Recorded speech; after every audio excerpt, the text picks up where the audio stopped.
Să pierzi un client important într-un timp scurt e o coincidență. Să pierzi 2 e o statistică neplăcută. Dar să pierzi 7 în câteva zile, asta nu mai e statistică. Este sabotaj. Igor Kovaliov stătea în biroul său și asculta încordat zgomotul din serviciul auto. Jos duduiau elevatoarele, scârțeau pistoalele pneumatice, mirosea a ulei ars și a sudură.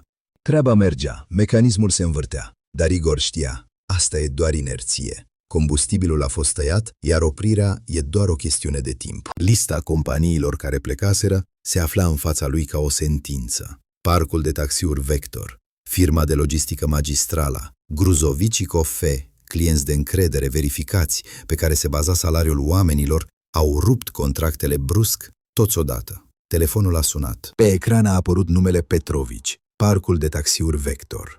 Igor a răspuns, știind deja ce va auzi. Igor Anatolievici, nu te supăra. Vocea lui Petrovici era vinovată, de parcă ar fi recunoscut un furt. Noi ne mutăm la Autoprofi. Acolo prețurile sunt cu 15% mai mici, iar băieții sunt tineri, rapizi. Și uite ce e ciudat. Ei știu de undeva toate mașinile noastre pe de rost.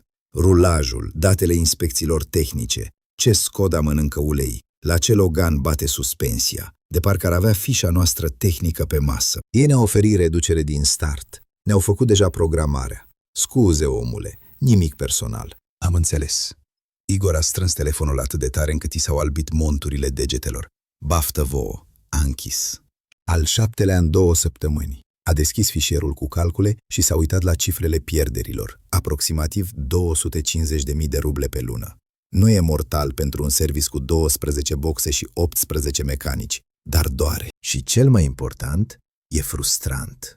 30 de ani și-a construit reputația, și-a format baza de clienți și iată că un parvenit îi fură 7 companii în 2 săptămâni.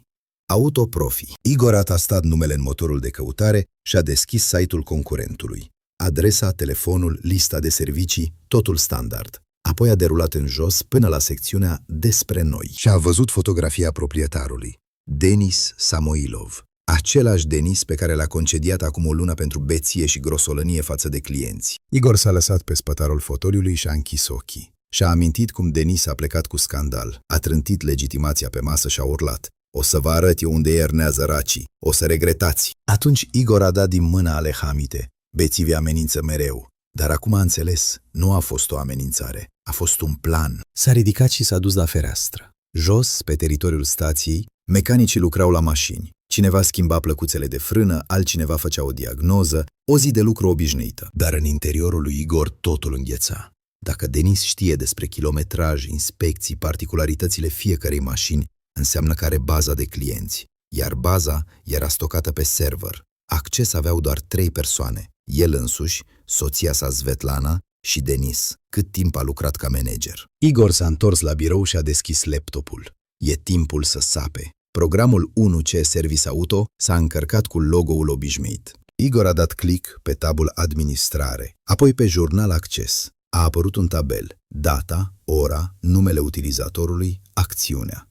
A setat filtrul, ultimele 3 luni, toți utilizatorii. Rândurile au început să curgă pe ecran. Majoritatea înregistrărilor erau propriile sale intrări, verificarea rapoartelor, editarea fișelor clienților, nimic suspect. Dar mai departe au început lucruri interesante. Acces. Samoilov DV, 12 august 2024, ora 18:43, export baza de clienți format Excel. Igor a încremenit. 12 august. Asta e cu 3 zile înainte de concedierea lui Denis.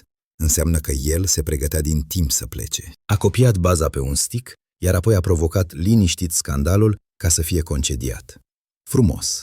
Mărșav, dar frumos. A continuat să studieze logurile. Mai departe urmau înregistrări obișnuite. Denis deschidea fișele clienților, se uita la programul reparațiilor, totul în limitele atribuțiilor sale de serviciu. Dar exportul bazei? Asta e deja furt de secret comercial.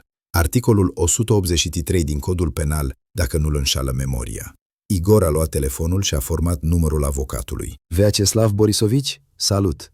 Auzi, am o situație aici. Un fost angajat a furat baza de clienți și a deschis propriul service și înfură clienții. Se poate face ceva?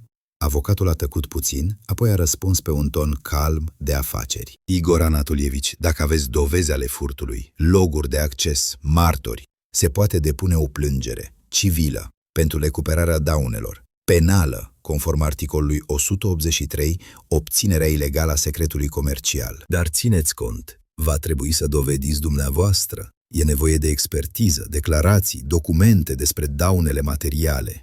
Am logurile, a spus Igor. Exportul bazei cu 3 zile înainte de concediere. E suficient? E un început bun, s-a animat avocatul. Plus declarațiile clienților care vor confirma, noul concurent știa informații accesibile doar companiei dumneavoastră. Adunați dovezile, apoi ne întâlnim să redactăm plângerea. Igor a închis telefonul și s-a întors la ecran. Și atunci a văzut o altă înregistrare, căreia nu-i dăduse importanță imediat. Acces Covaliova SV, 15 septembrie 2024, ora 21:12. Editarea fișei clientului, parcul de taxiuri Vector. Igor s-a încruntat. Svetlana lucra în bază seara târziu, 15 septembrie. Asta a fost acum 2 săptămâni, când au început să plece clienții. A derulat logurile mai departe și a găsit încă câteva înregistrări. Svetlana deschidea fișele pentru Magistrala, Gruzovicikov și alte companii care plecaseră. Totul seara, după ora 9. Ciudat. Svetlana e contabil șef. Ea nu lucrează direct cu baza de clienți. Sarcina ei e să facă plățile, să calculeze taxele, să ține evidența salariilor. De ce să umble în fișele clienților? Și de ce seara târziu? Igor și-a frecat rădăcina nasului. Poate verifica datoriile de plată? Sau corecta datele pentru raportare? Foarte posibil. Svetlana a fost mereu meticuloasă. Putea să-și amintească la 11 noaptea de un document neînchis și să se așeze să-l corecteze. A închis programul și s-a lăsat pe spate în fotoliu. Denis e principalul suspect. El a furat baza, a deschis un serviciu concurent, fură clienții. Logic, dovezi există. Mâine se va întâlni cu avocatul, va depune plângerea. Să răspundă. Dar gândul la Svetlana nu-i dădea pace. Igor s-a uitat la ceas, 6:30 seara. E timpul să meargă acasă. Poate o să o întreb la cine despre acele modificări târzii. Așa, printre altele. Acasă mirosea a cartofi prăjiți și mărar. Svetlana stătea la aragaz amestecând în tigaie. Fiica lor, Katia, stătea la masă cu nasul într-un manual. Sesiunea bătea la ușă. Examenele erau peste o săptămână. Salut! Igor și-a scos geaca și a agățat-o în cuier. Cum ți-a fost ziua? Normal. Svetlana s-a întors și a zâmbit. Așează-te, pun masa acum. S-au așezat la masă toți trei. Katia și-a mâncat rapid porția, a mormăit un mulțumesc și a fugit în cameră să-și învețe biletele de examen. Igor și Svetlana au rămas în doi. Auzi, a spus Igor tăind carnea, ți-l amintești pe Denis, Samoilov, de care l-am dat afară acum o lună? Svetlana și-a ridicat privirea și a dat din cap. Bineînțeles, un bețiv și un nesimțit. Bine că ai scăpat de el. Păi uite, Igor vorbea calm de parcă discuta despre vreme și a deschis propriul service auto. Se numește Autoprofi. Și în 2 săptămâni ne-a luat 7 clienți corporate, parcuri de taxiuri, logistică. Se uita la soția lui, continuând să taie carnea. Svetlana a ascultat tăcută cu furculița încremenită în aer. Cred că Denis a furat baza noastră de clienți înainte de concediere. Igor a băgat bucata de carne în gură, amestecat, a înghițit. Am verificat logurile. A exportat baza cu 3 zile înainte de scandal. Mâine mă întâlnesc cu avocatul. Îl dau în judecată. Conform articolului 183 din Codul Penal, furt de secret comercial. În acel moment, Svetlana a scăpat brusc furculița. Zgomotul metalului lovind porțelanul a sunat ca o împușcătură. Igor și-a ridicat privirea. Fața soției pălise, buzele îi tremurau. A apucat repede furculița, a încercat să zâmbească, dar zâmbetul a ieșit strâmb, nefiresc. Ești sigur?" Vocea i-a tremurat, a devenit mai ascuțită decât de obicei. Poate e doar o coincidență. Clienții pleacă uneori la concurență, e normal. Prețurile, condițiile. Igor se uita la ea tăcut. 30 de ani de condus oameni l-au învățat să citească oamenii ca pe o carte deschisă. Și acum vedea. O venă îi zvâgnește pe gât. Ochii îi fug, la stânga, la dreapta, numai la el nu. Mâinile îi tremură. Respirația e frecventă, sacadată, e nervoasă, tare. De ce? De ce s-a speriat soția atât de tare la menționarea lui Denis?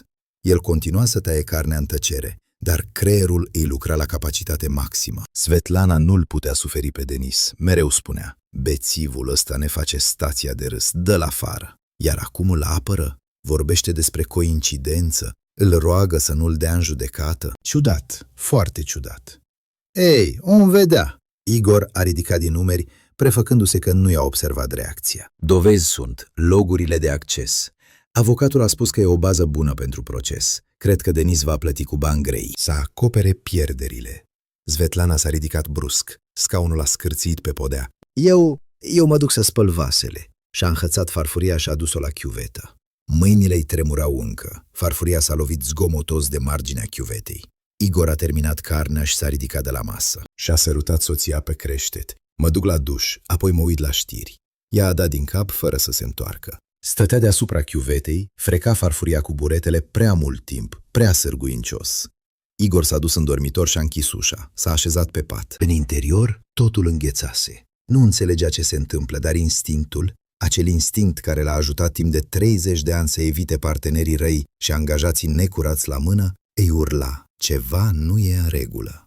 Svetlana se teme că el îl va da în judecată pe Denis. Dar de ce? Ce treabă are ea cu fostul manager pe care ea însăși ceruse să-l concedieze? Răspunsul era unul singur, dar Igor nu voia să creadă în el.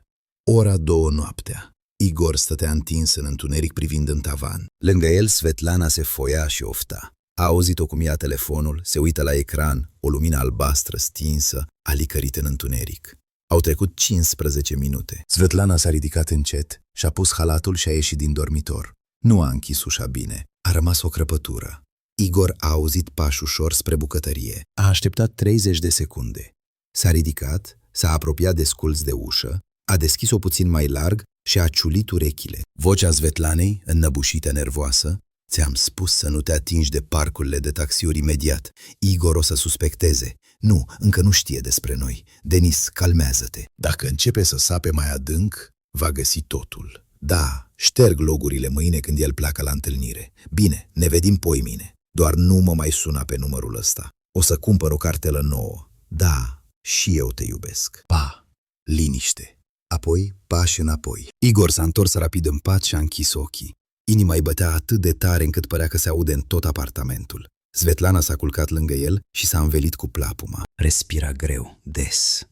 Igor stătea nemișcat. În interior totul s-a prăbușit. Denis. El a sunat pe Denis. L-a avertizat despre proces. I-a promis că șterge logurile. Și eu te iubesc. Aceste cuvinte îi răsunau în cap ca o condamnare. Înseamnă că nu e doar ajutor pentru un fost coleg. Nu e doar o scurgere de informații. E amantă. Svetlana este amanta acestui bețiv. 22 de ani de căsnicie, o fiică studentă, o afacere comună. Toate astea nu au însemnat nimic? Ea se culcă cu Denis și îl ajută să distrugă serviciul pe care Igor l-a construit timp de 30 de ani? A strâns pumnii sub plapumă. Îi venea să se ridice, să aprindă lumina, să o apuce de umeri și să urle. De ce? Pentru ce? Dar nu s-a mișcat. 30 de ani de afaceri l-au învățat un lucru esențial: să nu acționeze sub imperiul emoțiilor. Mai întâi să afle tot. Cine, ce, când, de ce. Și apoi să lovească. O singură dată, așa încât să nu se mai ridice. Alături Svetlana se foia și ofta. Probabil că nici ea nu dormea. Igor privea în întuneric. Creierul îi funcționa rece, precis. Planul se contura de la sine, să nu arate nimic. Mâine să se comporte ca de obicei. Svetlana a spus: ne vedem poi mâine. Înseamnă că peste 2 zile va merge la Denis. Igor o va urmări. Va afla unde se întâlnesc, ce discută, cât de adânc este implicată. Va strânge toate dovezile, iar apoi va decide ce are de făcut. Divorț, judecată sau altceva. Mâine încep să sap. Dacă Sveta m-a trădat, voi afla cât de grav e. Și dacă l-a ajutat pe Denis să-mi distrugă afacerea, va răspunde, cu vârf și îndesat. Amândoi vor răspunde. Igor nu a dormit toată noaptea. A stat întins în întuneric cu un singur gând: ce mai ascunde soția sa? La 5:30 s-a ridicat, s-a îmbrăcat fără zgomot și a ieșit din apartament. Svetlana dormea, fiica lor la fel. S-a urcat în mașină și a plecat spre serviciu. 6 dimineața. Străzile erau goale, felinarele încă aprinse.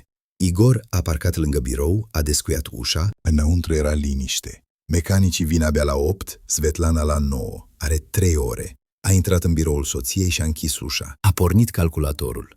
Unitatea centrală a început să bâzie, monitorul a prins viață cu o lumină albastră. A apărut fereastra de introducere a parolei. Igor a scos din buzunar un carnețel în care acum un an notase niște cifre. Atunci, Svetlana stătea la acest birou, iar el intrase cu niște documente. Văzuse un post-it sub tastatură, uitase să-l ia. Sveta 1972. Anul nașterii. O parolă simplă pe care o pun oamenii care nu se așteaptă să fie verificați.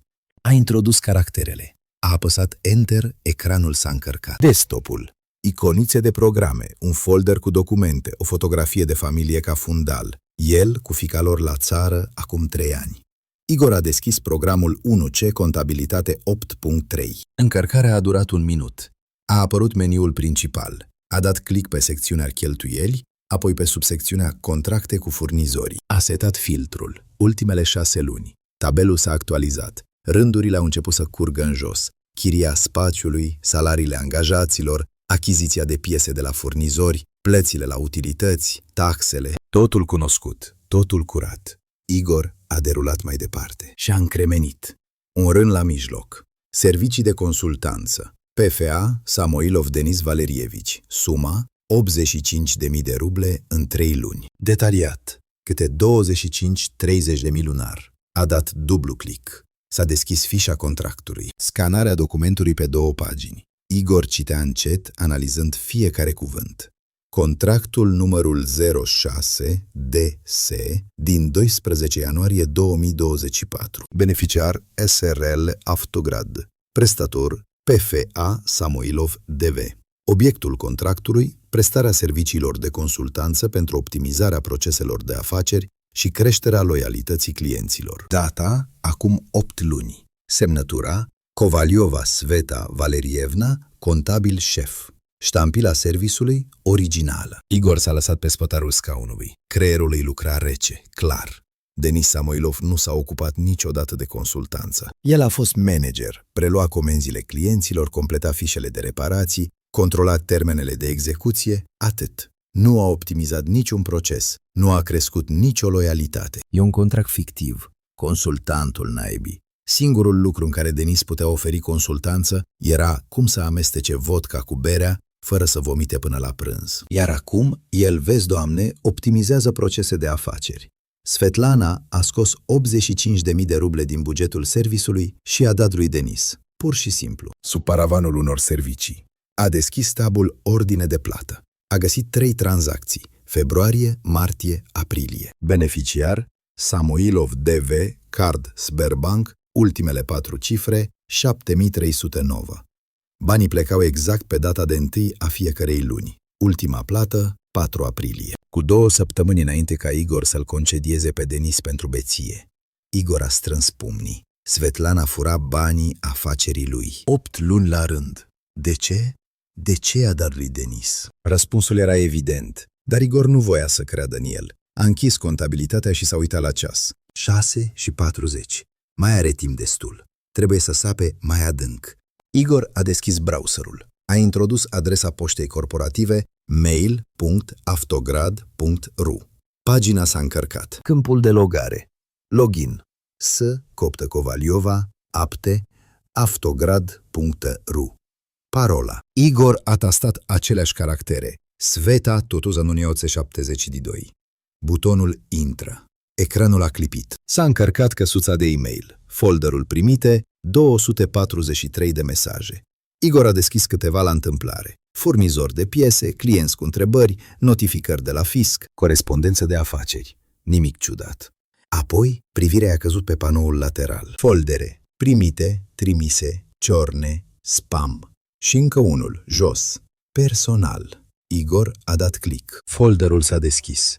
48 de mesaje, toate de la un singur expeditor. d.samoilov@mail.ru. A deschis cel mai vechi mesaj. Data 12 ianuarie 2024.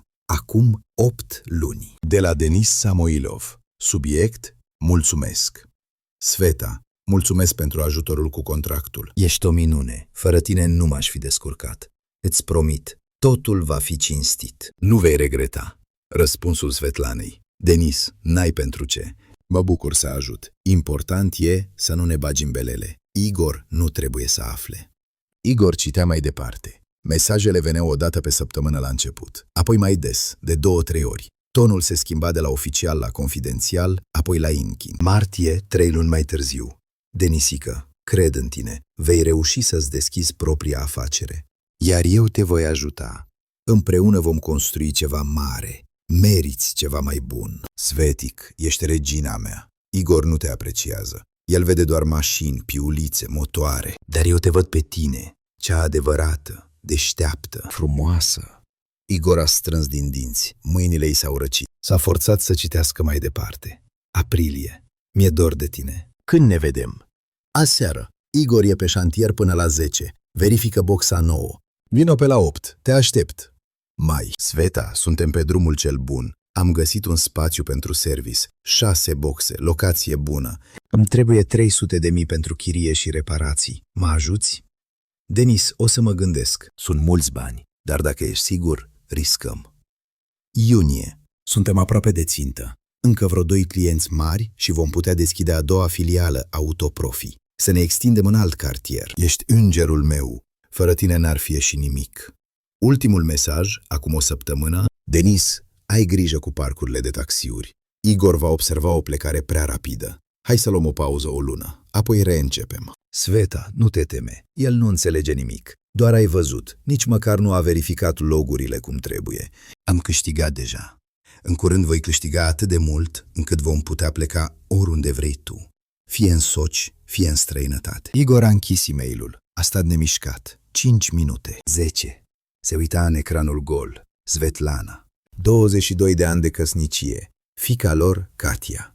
O casă în 2. Casa de vacanțe pe care au construit-o împreună. Afacerea pe care el a creat-o, iar ea îi ținea contabilitatea. Toate astea. O mare minciună. Ea nu doar îl înșală. Ea îi fură banii. Își construiește o afacere cu amantul pe cheltuiala lui. Îl folosește ca pe o vacă de muls, pe care o poți mulge luni de zile, iar apoi să o abandonezi.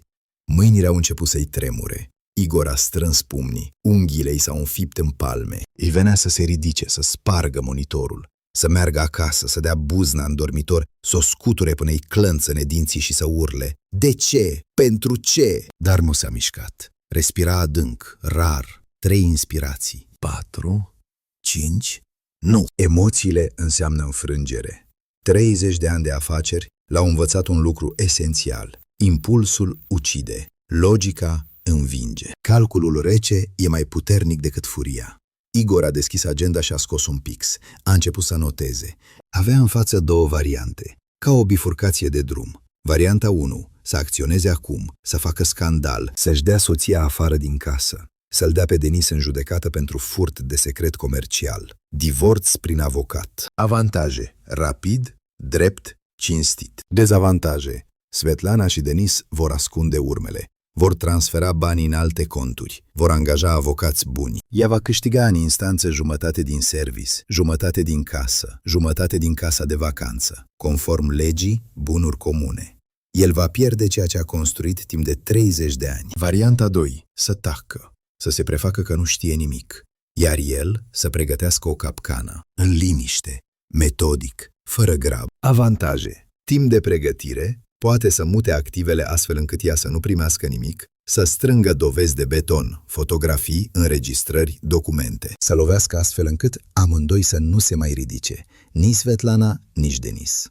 Dezavantaje: greu din punct de vedere moral, să o privească în ochi în fiecare zi, să stea la aceeași masă, să doarmă în același pat, să mintă, să se prefacă, să poarte o mască. Igor a ales varianta a doua, pentru că nu e un prost impulsiv. El e inginer. Răzbunarea este un proiect, cu termene, etape, buget. A întors pagina agendei și a scris titlul: Planul. Etapa 1.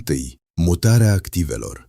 Să treacă serviciul pe numele mamei prin contract de donație. Ea e pensionară, locuiește singură în apartamentul ei. Are încredere în fiul ei. Va fi de acord să scoată banii din conturile comune. 2.400.000 de ruble sunt într-un depozit la Sberbank. E pe numele lui Igor, dar Svetlana știe de el. Să închidă depozitul, să transfere banii mamei. Casa și vila de la țară sunt pe numele amândurora. E mai complicat, dar se poate face un contract fictiv de vânzare-cumpărare, de parcă le-ar fi vândut unei rude. Apoi, peste jumătate de an, să le recupereze. Etapa a doua. Pregătirea juridică. Întâlnire cu un avocat specializat în litigii comerciale. E nevoie de unul bun, cu experiență. Proces împotriva lui Denis. Articolul 183. obținerea ilegală a secretului comercial, plus proces civil, recuperarea daunelor. Să adune un dosar despre serviciul Autoprofi. De unde a avut Denis bani pentru deschidere? Să demonstreze că Svetlana este coproprietar ascuns. Atunci se poate lua afacerea prin instanță. Etapa a treia. Fixarea noilor infracțiuni. Să pună un microfon în mașina Svetlanei. Să înregistreze discuțiile cu Denis. Mărturisirile audio sunt o dovadă de beton. Cumpărare de control. Să trimită un client fals la Autoprofi. Să întrebe despre o mașină concretă din baza Avtograd. Dacă Denis știe detaliile, înseamnă că folosește baza furată. Să fixeze totul pe video. Etapa a patra. Lovitura finală. Când totul e gata, să-i demascheze simultan. Nu pe bucăți, ci dintr-o dată, ca să nu aibă timp să riposteze, să depună plângere împotriva lui Denis, să înghețe conturile serviciului Autoprofi prin instanță, faliment. Să-i prezinte Svetlanei un ultimatum, renunțarea voluntară la avere sau proces public cu dezvăluirea infidelității, furtului și complotului. Să aleagă. Igor a închis agenda, a băgat-o în buzunarul Gecii. S-a uitat la ceas. 7:45. În curând vor veni mecanicii. S-a ridicat, a stins calculatorul, a șters urmele, a frecat mouse-ul și tastatura cu mâneca. A ieșit din birou și a încuiat ușa. Fața ei era calmă, respirația uniformă. În interior, o hotărâre de gheață. Igor s-a urcat în mașină și a plecat acasă. Îl aștepta cina cu soția. Prima verificare a măștii, 8 seara. Igor a deschis ușa apartamentului, a intrat în hol. Miros de carne prăjită și ceapă. Svetlana stătea în bucătărie la aragaz, amestecând în tigaie. Salut, s-a întors ea și a zâmbit. Cum a trecut ziua? Normal. Igor și-a scos geaca și a agățat-o în cuier. Mult de lucru. Mecanicii se plâng de lipsa pieselor. Trebuie să mă lămuresc cu furnizorul. A intrat în bucătărie și s-a așezat la masă. Svetlana i-a pus în față farfuria. Porc prăjit cu cartofi. I-a turnat ceai. S-a așezat vis-a-vis. Au mâncat în tăcere un minut. Apoi Svetlana a întrebat de parcă ar fi fost ceva neimportant. Ei, ai găsit cine a scurs baza de clienți? Denis, probabil. Igor și-a ridicat privirea. S-a uitat la ea, a văzut. Privirea precaută. Mâinile strâng fulculița puțin mai tare decât de obicei. Așteaptă răspunsul. E nervoasă. El a ridicat din umeri, a tăiat o bucată de carne. Deocamdată nu. Am verificat logurile. Nimic concret. Denis, desigur, e suspectul numărul 1. A exportat baza cu 3 zile înainte de concediere. Dar avocatul spune că e prea puțin pentru tribunal. E nevoie de declarațiile clienților, dovezi ale utilizării. E complicat. Svetlana a expirat. Umerii i s-au relaxat. Fața i s-a luminat. E, vezi, a spus ea aproape veselă. Ți-am spus eu, poate e o coincidență. Clienții pleacă singuri uneori. Prețurile, condițiile, concurența. Nimic personal. Igor a dat din cap. A luat cana, a luat o gură de ceai. S-a uitat pe fereastră. Poate, om vedea. Svetlana a început să vorbească despre altceva. Vecina de jos a inundat baia, trebuie verificat tavanul. Fiica, Katia, cere bani pentru cursurile de engleză. La magazin e promoție la detergent. Igor răspundea mecanic. Da. Bine, mă uit mâine. Cina s-a terminat. Svetlana a strâns vasele. Igor s-a ridicat. Mă duc în garaj. Să repar pompa de la compresor.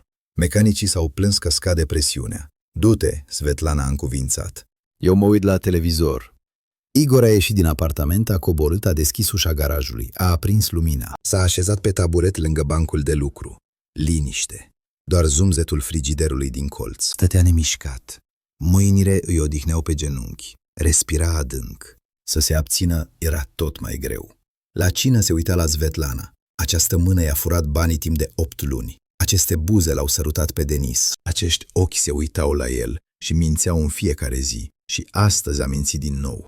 Întreba despre anchetă. Aștepta să vadă ce va spune el. Când a auzit deocamdată nu, s-a relaxat, s-a bucurat. Crede că l-a păcălit. Igor a strâns pumnii. Unghiile i s-au înfipt în palme. O durere ascuțită care te trezește la realitate. Nu, rezistă. Ți-ai ales calea. Joc dublu. Înseamnă să rabzi. Cât va fi nevoie, atât vei răbda. S-a ridicat, s-a apropiat de bancul de lucru, a luat o cheie franceză, metal greu, rece, a strâns-o în mână. Svetlana și Denis cred că au câștigat. El și-a deschis propriul service. Ea l-a ajutat cu bani, cu baza de date, cu informații. Igor e un prost care n-a înțeles nimic. Un soț încornorat care muncește ca un bou, în timp ce soția își construiește o viață nouă cu amantul. Dar ei se înșală. Igor a început deja să sape, adânc, metodic. Când groapa va fi gata, vor cădea acolo. Amândoi. Și nu se vor mai ridica. Niciodată. A doua zi dimineață, Igor s-a trezit la 7, a luat micul dejun în tăcere și i-a spus Svetlanei că pleacă cu treabă în centru regional. Ea a dat din cap, ocupată cu telefonul ei. El a ieșit din casă, s-a urcat în mașină și a plecat. 70 de kilometri până la centru regional. Igor conducea și se gândea la Svetlana, la Denis, la faptul cum timp de 8 luni ei își făceau planul pe la spatele lui, furau bani, dormeau împreună, râdeau de el. Mâinile strângeau volanul atât de tare încât îi se albeau monturile. Igor și-a desfăcut degetele, a respirat adânc. Nu, emoțiile înseamnă înfrângere. Acum, principalul e planul. Biroul avocatului Vyacheslav Borisovici se afla la etajul 2 al unei clădiri vechi din cărămidă în centru. Igor a urcat pe scara îngustă, a bătut la ușa cu plăcuța servicii juridice. Intră, Igorioc, vocea din interior. Igor a intrat. Vyacheslav Borisovici stătea la un birou îngropat în dosare cu documente. Un bărbat de vreo 60 de ani, cărunt, cu ochelari, în costum fără sacou. Se cunoșteau de 20 de ani. Igor apelase de multe ori la el pentru contractele cu furnizorii. Ia loc, avocatul a arătat spre fotoliul din față. Ai spus la telefon că e treabă serioasă. Te ascult. Igor s-a așezat. A tăcut o secundă, adunându-și gândurile. Apoi a început să povestească, scurt, pe fapte, cum a pierdut clienții, cum a verificat logurile și a găsit exportul bazei, cum a auzit apelul de noapte al soției, cum a spart calculatorul și a văzut corespondența, 8 luni de infidelitate și complot de afaceri. Cum Svetlana scotea banii prin contracte fictive. Vyacheslav Borisovici asculta tăcut, notând în agenda. Când Igor a terminat, avocatul și-a scos ochelarii, a șters lentilele cu o batistă. Igor, treaba-i nasoală, a spus el direct, dar se poate rezolva. Important e să nu te grăbești și să nu te dai de gol. Înțeleg, Igor a dat din cap, de asta am și venit la tine. Ascultă cu atenție. Vyacheslav Borisovici și-a tras agenda mai aproape. Dacă faci acum scandal, îți dai soția afară, îl dai pe Denis în judecată. Ea își va angaja avocați, unii buni. Prin instanță îți va lua jumătate din service, jumătate din casă, jumătate din vilă. Bunuri comune dobândite în timpul căsătoriei, conform codului familiei, se împart în jumătate. Vei pierde tot ce ai construit timp de 30 de ani. Igor a strâns din maxilare. Da, se gândise la asta. Tocmai de aceea a ales jocul dublu. Am un plan, avocatul a pus pixul jos. 5 pași, fiecare legal, ține minte. Igor și-a scos agenda. Primul, serviciul trebuie reînregistrat. Contract de donație pe numele mamei. Formal, tu încetezi să mai fii proprietar, devii director angajat. La divorț, serviciul nu se împarte. Nu-i al tău în momentul desfacerii căsătoriei. Soția se alege cu praful de pe tobă. Mama va fi de acord? Treaba ta e să o convingi. Ea nu trebuie să facă nimic, doar să semneze actele la notar. Igor a notat, a dat din cap. Al doilea, depozitul comun, 2.400.000 de ruble. Scoate-i cash și transferei mamei. Oficial, îți ajuți părinții, e dreptul tău legal. În instanță vei spune, mama a fost bolnavă, a avut nevoie de bani pentru tratament. Las-o pe Svetlana să demonstreze contrariul. Am înțeles. Al treilea, casa. Când a fost cumpărată? Înainte de căsătorie sau după? După. Igor s-a încruntat. Acum 10 ani. E pe numele meu, dar ea are dreptul la jumătate. Atunci e mai complicat. Dar se poate face o vânzare fictivă către o rudă, un unchi, un frate, oricine. Contract de vânzare-cumpărare antedatat. Apoi, la jumătate de an după divorț, s-o recuperezi. Dar e riscant, gândește-te. Igor a notat cu mențiunea riscant. Al patrulea. Adună dovezi de furt și infidelitate. Corespondența o ai. E bine. Dar nu e destul. E nevoie de înregistrări ale discuțiilor, bonuri, martori. Cu cât mai multe, cu atât mai bine. În instanță, asta va juca în favoarea ta. Soția fură banii companiei soțului, îl înșală cu amantul, ajută concurentul să falimenteze afacerea familiei. Judecătorul va aprecia asta. Înregistrări ale discuțiilor. Igor a căzut de gânduri. Să pun un microfon? Poți, dar legal, doar cu acordul ei. Altfel, înregistrarea nu va fi acceptată în instanță ca probă. Dar o poți folosi altfel. Să afli planurile, să prezici acțiunile. Pentru tine. Am înțeles. Al 5-lea pas. Când totul e gata, lovești simultan. Nu pe bucăți, ci dintr-o dată. Proces penal împotriva lui Denis pentru furt de secret comercial. Cerere de divorț cu solicitarea de a recunoaște căsătoria fictivă din cauza furtului și infidelității. Îi îngheți conturile servisului său prin arbitraj. Nu vor avea timp să se dezmeticească. Vyacheslav Borisovici a închis agenda. De cât timp e nevoie pentru pregătire? A întrebat Igor. O lună și jumătate. Important e să nu te grăbești. Și cel mai important, ea nu trebuie să suspecteze nimic. Joacă rolul soțului iubitor, oricât de greu ți-ar fi. Dacă te dai de gol, totul se duce de râpă. Igor s-a ridicat, i-a întins mâna. Mulțumesc, Vyacheslav Borisovici. Încep. Și-au strâns mâinile. Fii tare, Igor, avocatul l-a privit în ochi. Trădarea nu se iartă, vor primi ce merită. Din centrul regional, Igor nu a plecat acasă, ci la țară la mama sa. Încă 50 de kilometri pe un drum spart. S-a gândit tot drumul cum să explice situația. Mama e o femeie deșteaptă, dar bătrână. 82 de ani, inima slabă. Se temea că vestea despre infidelitatea Svetlanei o va doborî. A ajuns la ora 3 după amiază. Casa mamei, o casă veche de lemn solidă, îngrijită, grădină, saună, magazie. Mama a trăit aici toată viața. După moartea tatălui, nu a vrut să se mute la oraș. Tamara Ivanovna l-a întâmpinat pe prispă, micuță, căruntă, într-un batic înflorat, fața îngrijorată. Igorioc, ce s-a întâmplat? Dar ai sunat ieri, ai zis că totul e normal. Salut, mamă! Igor a îmbrățișat-o, a sărutat-o pe creștetul cărunt. Hai să intrăm, vorbim înăuntru. Au intrat în bucătărie. Mama a pus ceainicul pe foc, a scos dulceață, a tăiat pâine. Igor stătea la masă acoperită cu o mușama cu floricele și tăcea. Își căuta cuvintele. Mamă, am nevoie de ajutor, a spus el într-un sfârșit. Tamara Ivanovna s-a așezat vis-a-vis și a împreunat mâinile pe genunchi. Ceva cu afacerea? Nu doar. Igor a tăcut puțin. Mamă, nu pot să-ți povestesc totul acum, dar treaba e nasoală. Sveta, vocea-i s-a frânt și adres glasul. Trebuie să trec serviciul pe numele tău, temporar. Apoi mi-l dai înapoi. Mama se uita la el lung, ochi ageri pătrunzători. Ea mereu vedea oamenii prin și prin. Sveta și-a pierdut mințile de tot? A întrebat ea încet. Igor a dat din cap, tăcut. Tamara Ivanovna a oftat greu. Eu ți-am spus încă de atunci, prea-i sticlea ochii după bani. Te-a ales nu pentru suflet, ci pentru buzunar. Mai ții minte când ai adus-o prima dată aici? A intrat, s-a uitat în jur și s-a strâmbat. Cică sat, pustietate, înapoiere. Iar eu m-am gândit, dacă nu respectă oamenii simpli, înseamnă că ea însăși nu va fi simplă. Igor a strâns cana cu ceai. Mama avea dreptate. Svetlana mereu privea satul de sus. Mamă, o să-ți povestesc detaliat mai târziu. Acum nu e timp. Mă ajuți? Bineînțeles că te ajut. Mama i-a luat mâna și i-a strâns-o. Ești fiul meu. Ce trebuie să fac? Facem un act de donație. Serviciul va fi al tău pe hârtie. Eu voi rămâne director angajat. Când totul se va termina, mi-l vei dona înapoi. Tamara Ivanovna a clătinat din cap. Igorioc, doar înțelegi, eu nu mă pricep deloc la hârțoagele astea. Am 82 de ani. Ce să fac eu cu stația? Nu trebuie să faci nimic. Doar semnezi documentele la notar, restul e grija mea. Mama a tăcut. Apoi a dat din cap. Bine, hai să mergem. Au ajuns în centrul raional.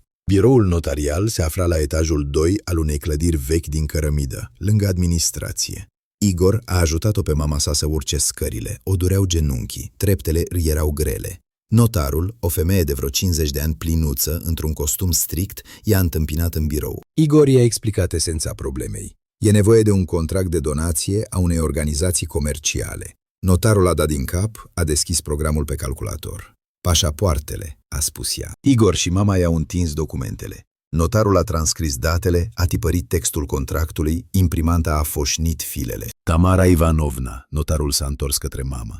Înțelegeți că primiți în dar o organizație comercială? Societatea cu răspundere limitată Avtograd, valoarea de piață aproximativ 5 milioane de ruble? Mama a dat din cap liniștită. Înțeleg. Fiul meu îmi dăruiește. Sunt de acord. Acționați voluntar, fără constrângere? Voluntar. Notarul a citit cu voce tare textul contractului, formulări juridice, articole, puncte. Igor asculta pe jumătate. Important era rezultatul. Semnăturile aici și aici, a arătat notarul. Au semnat. Notarul a pus ștampila, le-a dat câte un exemplar al contractului. Serviciul auto Avtograd îi aparține acum doamnei Kovaliova Tamara Ivanovna. Felicitări! Igor a mulțumit, a plătit serviciile, 3000 de ruble, au ieșit afară. Înapoi au mers în tăcere. Mama se uita pe fereastră la câmpuri, la pădure, la sate. Igor conducea și se gândea. Primul pas a fost făcut. Serviciul nu mai este al lui. Svetlana nu va primi niciun ban la divorț. Au ajuns la casa mamei. Igor a ajutat-o să iasă din mașină. Igorioc, mama l-a luat de mână. Faci ceea ce trebuie. Trădarea nu se iartă. Ce semeni ai a culegi. Ea a trădat, las-o să culeagă roadele. Igor a dat din cap. A îmbrățișat-o pe mamă. I s-a încălzit inima. Ea l-a înțeles mereu. Mulțumesc, mamă, vin curând. A sărutat-o pe obraz, s-a urcat în mașină și a plecat acasă. Igor s-a întors acasă la 8 seara. Era obosit. Drumul, notarul, discuțiile le epuizaseră. Dar cel mai important, prima etapă a planului era îndeplinită. Svetlana l-a întâmpinat în bucătărie. Pregătea cina, prăjea chiftele. S-a întors, a zâmbit. Igorioc, pe unde ai umblat? Am sunat de 3 ori, n-ai răspuns. Am fost la mama. Igor și-a scos geaca și a agățat-o în cuier. Am vizitat-o. Se plângea de sănătate. Îi sare tensiunea. Cum se simte? Normal, e bătrână deja. 82 de ani. E o vârstă. Svetlana a dat din cap. A întors o chiftea. Așează-te, hai să cinăm. Igor s-a așezat la masă. Svetlana i-a pus în față o farfurie cu chiftele fierbinți și hrișcă. I-a turnat ceai, s-a așezat vis-a-vis. Au mâncat în tăcere vreo 3 minute. Apoi Svetlana a început să vorbească. Astăzi au sunat furnizorii. Au ridicat prețurile la ulei cu 20%. Am recalculat devizul, iese la fix, dar la limită. Trebuie să ne înțelegem cu clienții mari pentru o mărire de tarif. Igor dădea din cap, asculta pe jumătate. Se uita la mâinile ei. Tăiau chifteaua, duceau furculița la gură. Aceste mâini îi furau banii. Aceste mâini îl atingeau pe Denis. Igorioc, mă auzi? Svetlana s-a încruntat. Te aud, ulei, tarife, am înțeles. Ea s-a ridicat, a venit prin spate, i-a pus mâna pe umăr lui Igor. Cald, tandru. Igorioc, ești atât de tensionat în ultimul timp. Poate mergem în concediu, la mare, în Soci. Ne odihnim, ne mai distrăm și noi. Pe Igor l-a trecut un fior. Pumnii s-au strâns sub masă. Înăuntru totul a început să fiarbă. Îi venea să-i arunce mâna, să se ridice, să strige. Ia-ți labele, trădătoare-o. Îmi fur banii și te culci cu Denis. Dar s-a abținut. Respira adânc, lent. Și-a desfăcut pumnii. N-am timp, a spus el uniform. Pierdem clienți. Serviciul crapă pe la cusături. Trebuie să muncim, nu să ne plimbăm la mare. Svetlana și-a retras mâna. Vocea ei era jignită. Tu mereu muncești, iar de familie uiți. De mine, de Katia. Igor s-a ridicat, a tras scaunul. Mă duc în garaj. Trebuie să schimb un rulment la un uaz. Clientul vine mâine să-l ia. Acum? E deja 9 seara. Mâine e nevoie de el. Nu pot amâna. Igor a ieșit din apartament, a coborât în curte, a deschis ușa garajului. A intrat, a închis după el. A apăsat întrerupătorul. Becul de sub tavan s-a aprins cu o lumină chioară. S-a așezat pe taburet lângă bancul de lucru și a lăsat capul în palme. Mâinile îi tremurau. Îi era greu să respire. Să reziste era tot mai complicat. În fiecare zi să o privească în ochi, să asculte cum minte, să-i simtă atingerile pe umăr, să audă cuvinte tandre. Totul e fals, totul e minciună. 22 de ani, o mare minciună. Igor a luat o cheie franceză de pe masă. Metal greu, rece. A strâns-o în mână și-a desfăcut pumnul, l-a strâns la loc. A respirat adânc. 1, 2, 3, 4, 5. S-a calmat treptat. A pus cheia la loc. Și-a șoptit încet. Rezistă, Igor. Încă o lună. Doar o lună. Apoi totul se va termina. A mai stat vreo 10 minute. Apoi s-a ridicat, a stins lumina și a plecat acasă. A doua zi, Igor și-a sunat un vechi prieten. Mihail Petrovici, toți îi spuneau Mihalici, 63 de ani, ofițer operativ MAI în rezervă, 25 de ani de serviciu. Ieșise la pensie acum 5 ani, iar acum lucra ca detectiv particular, neoficial prin cunoștințe. Igor îl știa pe Mihalici de 20 de ani, se cunoscuseră întâmplător. Același adusese mașina la reparații, au intrat în vorbă, s-au împrietenit. Jucau domino, mergeau la pescuit împreună, se ajutau reciproc. Mihalici, am nevoie de ajutor, a spus Igor la telefon. Serios, vino. Te aștept. S-au întâlnit seara în garajul lui Mihalici, o boxă veche de cărămidă la marginea orașului, lângă o uzină părăsită. Înăuntru, un banc de lucru, raftul cu scule, o jiguli veche în reparații. Mirosea a ulei, motorină și cauciuc copt. Mihalici stătea pe un taburet și fuma, spat lat, robust, chel, fața bătută de vânt, ochii reci, de operativ. Ia loc, a arătat spre taburetul de alături. Povestește. Igor s-a așezat. A povestit pe scurt. Soția îl înșală cu un fost angajat de 8 luni. Fură banii servisului și investește în afacerea amantului. Ajută concurentul să-i distrugă afacerea. El a aflat totul și intenționează să-i falimenteze pe amândoi prin tribunal. Mihalici asculta tăcut. Fața ei era de piatră. Când Igor a terminat, operativul a stins țigara, a scos din dulap o sticlă de vodcă și 2 pahare cu muchii. A turnat. Pentru adevăr, a spus el, și pentru ca păduchii ăștia să răspundă. Au băut dintr-o înghițitură. Mihalici a mușcat dintr-un castravete murat și s-a șters la gură cu mâna. Igor Ioc, faci bine ce faci. Dacă explodai acum, pierdeai. Te curățau prin tribunale, angajau avocați, cumpărau martori. Așa însă îi bagi în mormânt. Legal, frumos. Trebuie să le înregistrezi discuțiile, a spus Igor. Pentru proces, dovezi. Poți să pui un microfon? Mihalici a rânjit. Pot. Vechile deprinderi nu ruginesc. S-a ridicat, s-a dus la dulapul de fier din colț, a deschis lacătul cu cheia, a scos o cutie mică de carton, a adus-o la bancul de lucru și a deschis-o. Înăuntru era un microfon de mărimea unei monede de 5 ruble, negru, plat, cu antenă mică. Microfon GSM, a explicat Mihalici. Funcționează cu cartelă SIM, raza de acțiune nelimitată. Suni pe numărul cartelei. Microfonul răspunde automat fără să sune, iar tu auzi tot ce se întâmplă în jur. Înregistrează pe dictafonul telefonului. O să-ți prindă bine. Cum îl montăm? Îți arăt. Unde e mașina soției? O Lada, e parcată în curtea blocului nostru. Hai să mergem. Au ajuns la casa lui Igor la 2 noaptea. Strada era pustie. Felinarele luminau chior. Lada Svetlanei era în parcare sub ferestre. Igor a scos cheia de rezervă și a deschis ușa șoferului. Mihalici s-a urcat înăuntru, a scos o lanternă mică. A luminat sub bord. Locul optim e sub panoul de bord, lângă blocul de siguranțe, a spus el încet. Acolo e cald, microfonul nu îngheață iarna și nu-l găsește nimeni. Trebuie demontat tot panoul, iar asta e o oră de muncă. A scos din buzunarul Gecii o șurubelniță. A desprins cu grijă capacul de plastic de sub coloana de direcție. 4 cleme au făcut click. Panoul s-a desfăcut. Mihalici l-a pus pe scaunul pasagerului, a luminat cu lanterna înăuntru. Se vedeau fire, relee, siguranțe, miros de plastic și praf.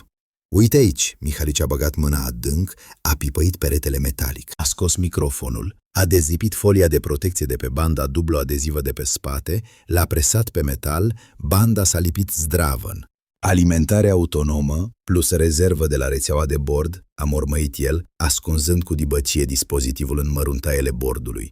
Funcționează veșnic, cât timp bateria mașinii e vie, iar dacă scot bornele, mai trage încă 12 ore pe rezervă. Ajunge pentru orice drum. Mihalici acționa rapid, ca un chirurg. Câteva mișcări imperceptibile, un click ușor și capacul de plastic a revenit la loc. Nici un fir ieșit, nici o urmă de intervenție. Totul arăta perfect, de parcă mașina abia ieșise din fabrică. Gata, acum verificăm. Au ieșit din mașină și au închis ușa. Mihalici a scos telefonul, a format numărul cartelei din microfon, a dus telefonul la ureche. Liniște, 2 secunde. Apoi, în receptor s-a auzit un foșnet ușor, sunetul vântului, lătratul îndepărtat al unui câine, zgomotul unei mașini trecând pe strada vecină. Merge, a dat Mihalici din cap satisfăcut. Se aude tot. De fiecare dată când vrei să asculți, sun la numărul ăsta. Microfonul răspunde automat, fără ton de apel. Ea nu va auzi nimic. Înregistrează discuțiile pe dictafonul telefonului tău. Va fi util la tribunal. Sau pur și simplu pentru tine, le afli planurile din timp. Igor a luat din mâna lui Mihalici hârtiuța cu numărul cartelei. A pus-o în portofel. Mihalici, îți sunt dator. Operativul a pufnit. Nu mi-ești dator nimic. Ești un om corect, cinstit, iar păduchii ăștia să putrezească. Am văzut sute ca ei în 25 de ani de serviciu. Hoți, trădători, stârvuri. Pe toți i-am băgat la răcoare. Nevastă ta și fantele ei vor primi ce merită. Și-au strâns mâinile. Mihalici a plecat. Igor a mai stat un minut lângă mașina soției, apoi s-a întors acasă. A urcat scările în liniște. A deschis ușa apartamentului. Svetlana dormea. Din dormitor se auzea respirația uniformă. Igor s-a dezbrăcat și s-a culcat lângă ea. Privea în întuneric. Microfonul e pus. Serviciul e trecut pe numele mamei. Mâine va scoate banii din depozit, îi va transfera încă un pas. Capcana se asamblează piesă cu piesă. Fiecare zi apropie sfârșitul. Svetlana și Denis continuă să mintă, să facă planuri, să sărbătorească victoria. Cred că Igor e un prost. Un încornorat care nu înțelege nimic. Muncește ca un bou în timp ce ei îi împart banii. Dar fiecare cuvânt al lor este acum înregistrat. Fiecare pas sub control. Ei își sapă singur groapa, tot mai adânc și mai adânc. Iar Igor stă alături și privește. În curând vor cădea acolo și el îi va îngropa. Pe amândoi. A doua zi, Igor a sunat o veche cunoștință. Valeri Stepanovici, fost inspector fiscal, ieșise la pensie acum 3 ani. Acum lucra ca și consultant privat. Îi ajuta pe oamenii de afaceri să se lămurească cu documentele concurenților. Valera, am nevoie de un serviciu, a spus Igor direct. Verifică o firmă. PFA Autoprofi. Proprietar Samoilov Denis Victorovici. Ce anume te interesează? Vocea din telefon era calmă, oficială. De unde e capitalul de start? Dacă există coproprietari, credite, împrumuturi, tot ce găsești. E scump? Cât? 20.000. De acord. Când va fi gata? Cam în 3 zile. Te sun. Igor a închis telefonul. Așteptarea era grea, dar necesară. Fiecare detaliu contează. Fără tabloul complet, nu poți câștiga în instanță. 3 zile s-au târât ca o lună. Igor muncea la service, discuta cu mecanicii, primea clienții. Acasă își păstra masca. Vorbea cu Svetlana despre vreme, facturi, vecini. Ea nu bănuia nimic. Zâmbea, pregătea cina, întreba de afaceri. În a 4-a zi, Valeria a sunat. Gata, ne vedem? Unde? Cafeneaua Moara Veche la periferie. O știi? O știu. Într-o oră sunt acolo. Igor a ajuns la timp. Cafeneaua era mică, veche, puțini clienți. Valerie stătea într-un colț la o masă, în fața lui o ceașcă de cafea și o mapă maro. Igor s-a așezat vis-a-vis. Valerie, fără saluturi, a deschis mapa și a scos foile listate. Uite ce am săpat, a început el direct. Autoprofi a fost înregistrată acum 2 luni. Capital social, 100.000 de ruble. Bani de nimic pentru un servis auto. Igor a dat din cap. Mai departe? Mai departe e mai interesant. În 2 luni au închiriat un spațiu cu 6 boxe, 30.000 de ruble pe lună. Au cumpărat echipament de 1,5 milion, 2 elevatoare, compresor, scanner de diagnoză, seturi de scule. Totul scump, nou. De unde banii? Firma nu are credite. Nici Samoilov personal.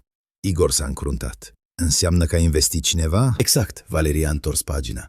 Am verificat lanțul. Echipamentul a fost cumpărat de o firmă fantomă, Consult Service. Proprietar nominal, studentul Vitali Ogurțov, 21 de ani, locuiește în Cămin. O schemă clasică. Dar, după 2 săptămâni, această firmă a primit un împrumut fără dobândă de la o persoană fizică. De la cine? Igor a strâns pumnii sub masă. Valeria a arătat documentul. Igor a citit numele. Kovaliova Svetlana Victorovna. Împrumut în valoare de 1.200.000 de ruble, fără dobândă. Termen de restituire peste 5 ani. Igor a încremenit. Svetlana a investit oficial bani în afacerea lui Denis, printr-o firmă paravan, dar urma există. Documentară, incontestabilă. Asta nu e tot. Valeria a scos a 3-a foaie. Uite-te aici. Consult Service deține 40% din Autoprofi. E perfectat printr-un contract de investiții. Formal, Denis e stăpânul, 60%. Dar, de fapt, soția ta e coproprietar cu 40%. Ea nu e doar amantă, e partener de afaceri. Igor s-a lăsat pe spătarul scaunului. Respira adânc. Înăuntru totul fierbea.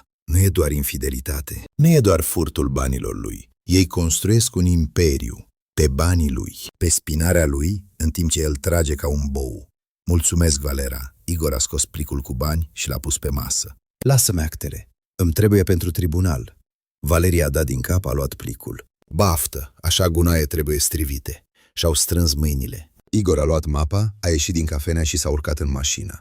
A pornit motorul, dar nu a plecat. Stătea ținându-se de volan. Mâinile îi tremurau. 1.200.000 de ruble. Ea i-a furat din service prin contracte fictive. Apoi i-a investit în afacerea amantului. Acum ei, împreună, fură clienții, câștigă bani, împart profitul. Igor a lovit cu pumnul în volan. Claxonul a scos un sunet scurt, respira greu des. Apoi s-a calmat. A scos telefonul și l-a sunat pe Mihalici. Mihalici, trebuie să fixăm faptul că ei folosesc baza mea de clienți. Hai să inventăm o achiziție de control. Vino la mine, discutăm. Seara Igor a ajuns în garajul lui Mihalici. Stăteau pe taburete, între ei o sticlă de vodcă și 2 pahare. Mihalici turna. Pentru cauză, a spus el scurt. Au băut. Igor a mușcat dintr-o bucată de slănină, s-a șters la gură. Ascultă planul, a început Mihalici. Trebuie ca Denis să se dea singur de gol. Eu voi suna la firma lui, mă voi da drept directorul unei firme care își aducea mașinile la tine înainte, de exemplu Logistic Trans. Ei au 5 Volvo în parc, corect?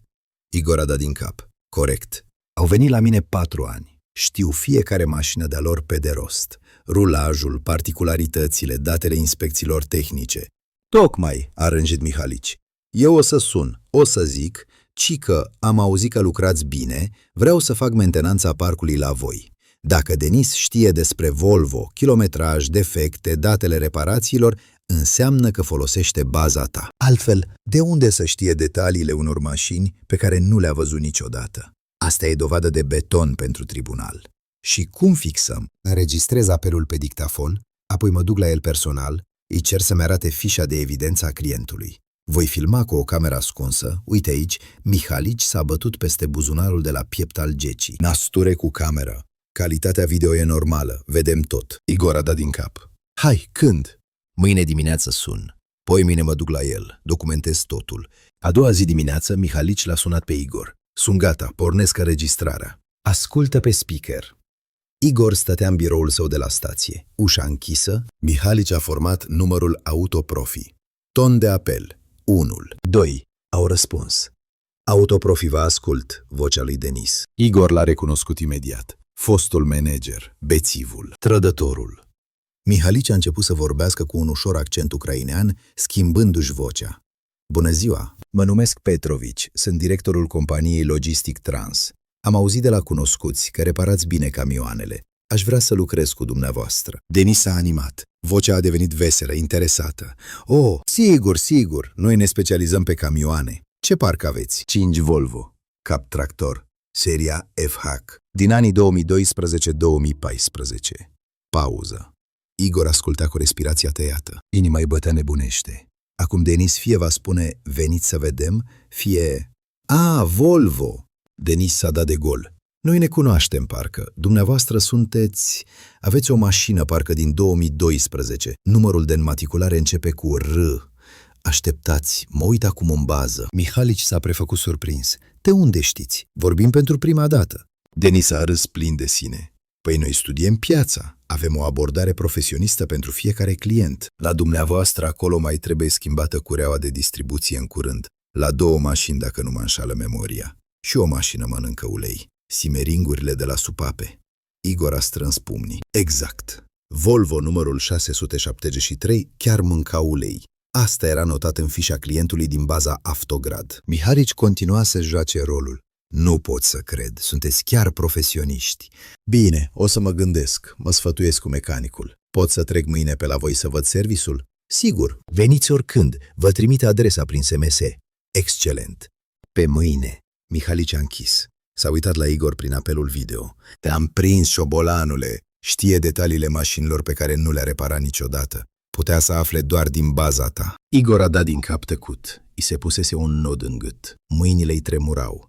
Mâine mă duc la el, a spus Mihalici. Fixez totul pe video. Va fi o dovadă de beton armat. A doua zi, Mihalici a ajuns la serviciul Autoprofi. Denis l-a întâmpinat cu un zâmbet, i-a strâns mâna. Intrați, Piotr. Scuzați, cum vă este patronimicul? Petrovici, simplu. Mihali se uita în jur. În buzunarul de la piept al Gecii funcționa camera nasture. Filma tot. Denis l-a condus prin teritoriu. 6 boxe, echipament nou, curățenie. Igor a investit în acest serviciu 30 de ani din viață, iar Denis a construit un concurent în 2 luni pe bani furați. Uite, priviți complexul nostru de diagnoză, arăta Denis cu mândrie. Ultimul model determină orice defecțiune în 10 minute. Impresionant, dădea Mihalici din cap. Dar despre parcul meu ce ziceți? Sunteți gata să ne luați la mentenanță? Bineînțeles. Denis a scos o tabletă. Câteva atingeri pe ecran. Uite, priviți, avem deja o fișă preliminară pentru mașinile dumneavoastră. Ne-am pregătit din timp. Mihalici s-a aplecat mai aproape. Camera filma ecranul tabletei. Pe el, un tabel cu 5 rânduri. Volvo 673, 801, 524, 918, 456. Numerele, kilometrajul, datele ultimei inspecții tehnice. Particularități. Scurgere Simering. de schimbat odată la jumătate de an, mănâncă ulei, de verificat compresia, suspensia bate, de înlocuit amortizoarele. Toată informația, cuvânt cu cuvânt, din baza lui Igor. Oho, de unde aveți așa informații? A întrebat Mihalici uimit. Denis a ridicat din numeri încrezut. Suntem profesioniști. Am studiat piața, am strâns date, avem propria noastră analiză. Am înțeles, Mihalici s-a îndreptat.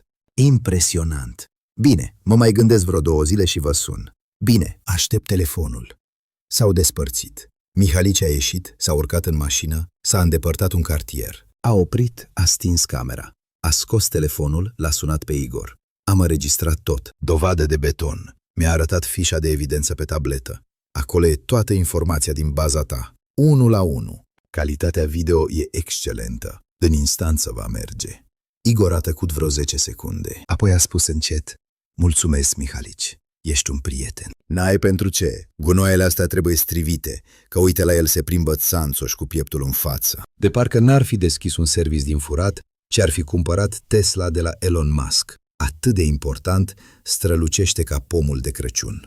Trimite-mi adresa de e-mail, îți trimit videoul. Igor i-a dictat-o. Peste 5 minute fișierul a sosit. Igor l-a descărcat, l-a salvat în folderul Dovezi. Încă o piesă a capcanei s-a pus la locul ei. Seara, Igor s-a întors acasă. A cinat cu Svetlana în tăcere. Ea povestea despre vecini, magazin, fiică. El dădea din cap, răspundea monosilabic. Apoi a spus că merge în garaj, trebuie să termine oazul. Svetlana a încuvințat. Igor a ieșit în curte, a intrat în garaj, a închis ușa, s-a așezat pe taburet, a scos telefonul, căștile. A format numărul microfonului din mașina Svetlanei. Ascultarea a început. În ultima săptămână se adunaseră 4 discuții. Igor a început să asculte în ordine. Înregistrarea întâi, acum o săptămână. Zgomot de motor, mașina merge. Vocile Svetlanei și a lui Denis. Denisică, cum merg treburile la stație? Vocea Svetlanei e tandră, mulțumită. Excelent, Svetic. Încă 2 clienți au venit singuri. În curând îl vom întrece pe Igor al tău. Svetlana a râs. El nici nu înțelege ce se întâmplă. Crede că e doar concurența de pe piață. Un prost, a spus Denis cu dispreț. Toată viața a învârtit piulițe. I s-a tocit mintea. Știe doar să repare fiare. Igor a strâns telefonul. Respira greu. Voia să oprească, dar s-a forțat să asculte mai departe. Înregistrarea a doua. Acum 5 zile. Denisică, dar el chiar nu a bănuit nimic? Ba nu, Svetic. Doar ai zis și tu. Te-a crezut. Bineînțeles că m-a crezut. I-am spus că am stat la o prietenă până târziu. Nici nu m-a întrebat la care. Igor e credul. E naiv ca un copil. Crede că toți sunt la fel de cinstiți ca el. Denis a râs. Ai avut noroc cu așa soț. Trage ca un cal, câștigă bani, iar tu mi dai mie. Nu ție, ci nouă, l-a corectat Svetlana. Doar suntem parteneri. 40% sunt ai mei. Ții minte? Țin minte, regina mea. Sunet de sărut, râsete, zgomotul drumului. Igor a oprit înregistrarea. Stătea nemișcat. Mâinile îi tremurau. Respira adânc. 1, 2, 3, 4, 5. Naiv, ca un copil. Un prost. Știe doar să repare fiare. 22 de ani de căsnicie. El trăgea câte 16 ore pe zi. A construit serviciul de la zero. A început cu o singură boxă într-un garaj. A întreținut familia. A cumpărat casă. Vila de la țară au construit-o împreună. I-a luat Svetlanei mașină nouă acum 3 ani. Pe fiică a trimis-o la facultate. Cu plată, una prestigioasă. Iar ea îl numește prost. Cu amantul. Ei râd de el. Ei împart banii și râd. Igor a pornit a 3-a înregistrare. Acum 3 zile. Auzi, dar dacă el totuși află? Vocea Svetlanei e îngrijorată. Și ce dacă? Denis vorbea calm, sigur pe el. Divorțați. Tu prin tribunal îi iei jumătate. Serviciul, casa, vila, totul pe din 2. Apoi îi vinzi partea ta tot lui sau al cuiva. Iei vreo 3-4 milioane minim și noi 2 deschidem a 2-a filială în centrul regional. Deșteptul meu, Svetlana a oftat mulțumită. Sunt așa bucuroasă că te-am întâlnit. Ești atât de deștept. De afaceri, nu ca Igorioc. Iar eu mă bucur că nu ești doar frumoasă, ci și cu cap. Denis vorbea tandru. Cu creier. Știi să numeri banii, nu ca Igor al tău. Ăla știe doar să repare motoare. Nu poate conduce o afacere. Așa e, a fost de acord Svetlana. 22 de ani ca în spatele unui zid de piatră. Plictisitor. Muncă, casă, muncă. Niciun fel de emoții. Tu măcar ești viu. Râsete, săruturi, liniște. Igor a oprit înregistrarea. A pus telefonul pe bancul de lucru. A stat nemișcat vreo 10 minute. Înăuntru totul clocotea. Pumnii se strângeau și se desfăceau. Îi venea să spargă totul în jur. Îi venea să dea buzna în casă și să strige. Plictisitor ți-a fost? 22 de ani ca în spatele unui zid de piatră. Eu am tras pentru tine ca un blestemat. Te-am întreținut, iar tu mă faci prost? S-a plictisit, vezi, Doamne. Se pare că nu trebuia să întrețin familia, ci să fac tumbe în fața ei. A vrut distracție? Lasă că începea cum o distracție de o să țină minte. A început să respire adânc, lent. Și-a desfăcut pumnii, mâinile îl dureau, unghiile îi se înfipseseră în palme, rămăseseră semilune roșii. Nu va ceda nervos. El este stăpânul situației. El controlează totul. Emoțiile înseamnă înfrângere. Calculul rece înseamnă victorie. Ei râd să râdă. Mâine el va începe distrugerea lor. Metodică, legală, necruțătoare. Igor s-a ridicat, s-a dus la bancul de lucru unde stătea laptopul, a ridicat capacul, l-a pornit, a așteptat să se încarce. A creat un folder nou pe desktop, l-a numit Dosar Kovaliova Samoilov. Igor a lucrat o oră. A așezat fișierele în subfoldere, sistematizat totul. Așa cum un inginer aranjează piesele înainte de asamblarea unui mecanism, a creat primul folder, Infidelitate. A mutat acolo capturile de ecran cu corespondența din mailul Svetlan. 62 de e-mailuri în 8 luni. De la primul mulțumesc pentru ajutorul cu contractul, până la ultimul, în curând deschidem a doua filială, toată evoluția relației lor, de la ajutor de afaceri la complot amoros. A adăugat înregistrările audio de pe microfon. 4 fișiere, durata totală 2 ore și 17 minute. Discuțiile din mașină, mărturisiri, planul, batjocură la adresa lui. A pus fotografiile. Mihalici le-a făcut acum 3 zile. Svetlana iese din scara blocului lui Denis la 10 seara. Fața mulțumită, buzele rujate strident. Își aranjează coafiura. Pe telefon ora 22:37. Lui Igor îi spusese că a fost la o prietenă până la 9. A creat al doilea folder, furt. Scanarea contractului fictiv, servicii de consultanță pe 85.000 de ruble. Semnătura Svetlanei, ștampila servisului, 3 ordine de plată, februarie, martie, aprilie. Beneficiar Samoilov DV. Documente de la fisc. Svetlana a acordat un împrumut fără dobândă firmei Consult Service în valoare de 1.200.000 de ruble, iar această firmă a cumpărat echipament pentru autoprofi și a primit 40% din acțiuni. Lanțul e transparent. Svetlana este coproprietar ascuns al afacerii amantului. A creat al 3-lea folder, furt de secret comercial, videoul de la Mihalici. Denis arată pe tabletă fișa de evidență a clientului Logistic Trans. 5 mașini, numere, kilometraj, particularități, totul 1 la 1 din baza Avtograd. Calitatea video excelentă. Se vede ecranul, se citește textul. Înregistrarea audio a convorbirii telefonice. Denis spune: noi ne cunoaștem parcă. Unui client cu care nu a lucrat niciodată. Numește detalii, numărul mașinii, termenul de schimbare a distribuției. De unde știe? Doar din baza furată. Lista celor 7 clienți plecați, cu dovezi, au fost în baza Avtograd, apoi au plecat la Autoprofi. Date sumele pierderilor. A creat al 4-lea folder, protecția activelor, contractul de donație. Serviciul Avtograd aparține acum Kovaliovei Tamara Ivanovna, mama lui Igor.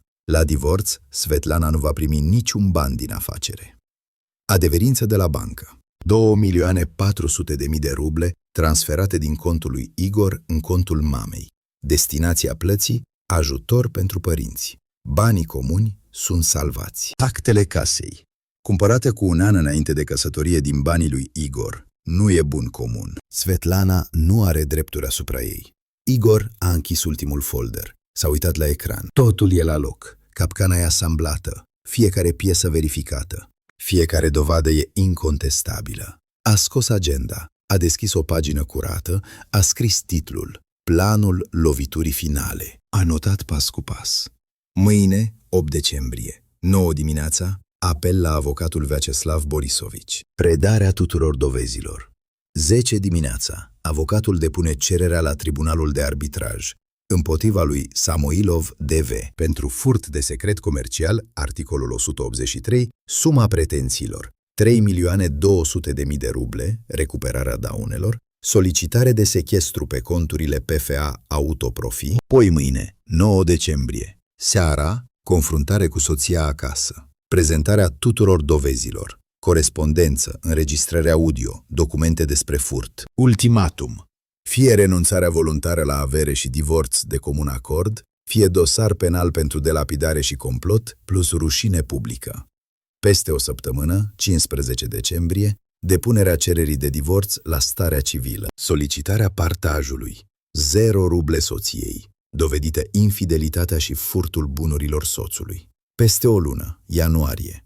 Ședința de judecată în procesul cu Denis. Obținerea falimentului Autoprofi. Samoilov, datornic. Sechestru pe bunuri. Interdicție pe activitatea antreprenorială. Igor a închis agenda, a pus-o în buzunarul Gecii. S-a uitat la ceas. 4 dimineața. Peste 5 ore îl va suna pe avocat. Stătea pe taburet în garaj. Frig, liniște. Doar zumzetul frigiderului din colț. Se gândea la cei 22 de ani de căsnicie. La cum a construit afacerea. La fiica sa Katia, care nu știe nimic. Va trebui să aleagă între tată și mamă. Asta e dureros. Dar nu are de ales. Trădarea nu se iartă. Svetlana îi fură banii. Se culcă cu altul. Îl numește prost. Își construiește o viață nouă pe cheltuiala lui. Igor s-a ridicat. A stins lumina în garaj, a ieșit, a încuiat ușa. A urcat în apartament în liniște. S-a dezbrăcat pe întuneric, s-a culcat lângă Svetlana. Ea dormea, respira uniform. El se uita în tavan, se gândea la ziua de mâine, la cum se va schimba totul, cum se va prăbuși lumea lor, cum Denis va primi citația la tribunal, cum Svetlana va afla că el știa totul. A tăcut o lună, a strâns dovezi, a pregătit capcana. 22 de ani am construit, se gândea Igor. Am tras ca un blestemat. Am întreținut familia. Mi-am sacrificat timpul, sănătatea, iar ei râdeau de mine. Mă făceau prost. Credeau că nu înțeleg nimic, că sunt simplu, tâmpit, că știu doar să învârt piulițe. S-au înșelat. Mâine începe sfârșitul lor. Tribunal, sechestru pe conturi, rușine, faliment, sărăcie. Ați vrut să mă curățați? Veți primi, dar nu banii mei, ci propria voastră distrugere. Nu sunt prost, Svetlana, sunt inginer, iar răzbunarea este cea mai bună lucrare a mea, cea mai precisă, cea mai rece, cea mai necruțătoare. Ați vrut să construiți un imperiu pe banii mei? Iată rezultatul. Vă fac praf prin tribunal. Rămâneți fără o copeică. Denis va fi datornic tot restul vieții. Tu vei primi divorțul fără un sfanț. Și tot orașul va afla cine ești. Hoață, trădătoare, ieftină. Capcana se închide mâine și veți putrezi în ea. Amândoi. Luni, ora 9 dimineața. Tribunalul de arbitraj al Centrului Regional. Clădire gri, construcție sovietică, 4 etaje. Vyacheslav Borisovici a urcat treptele, a trecut prin cadrul detectorului de metale, a urcat la etajul 2. Registratura tribunalului. La ghișeu stătea o femeie de vreo 50 de ani cu ochelari. Vyacheslav Borisovici a întins mapa cu documente. Cerere de chemare în judecată. Preluarea.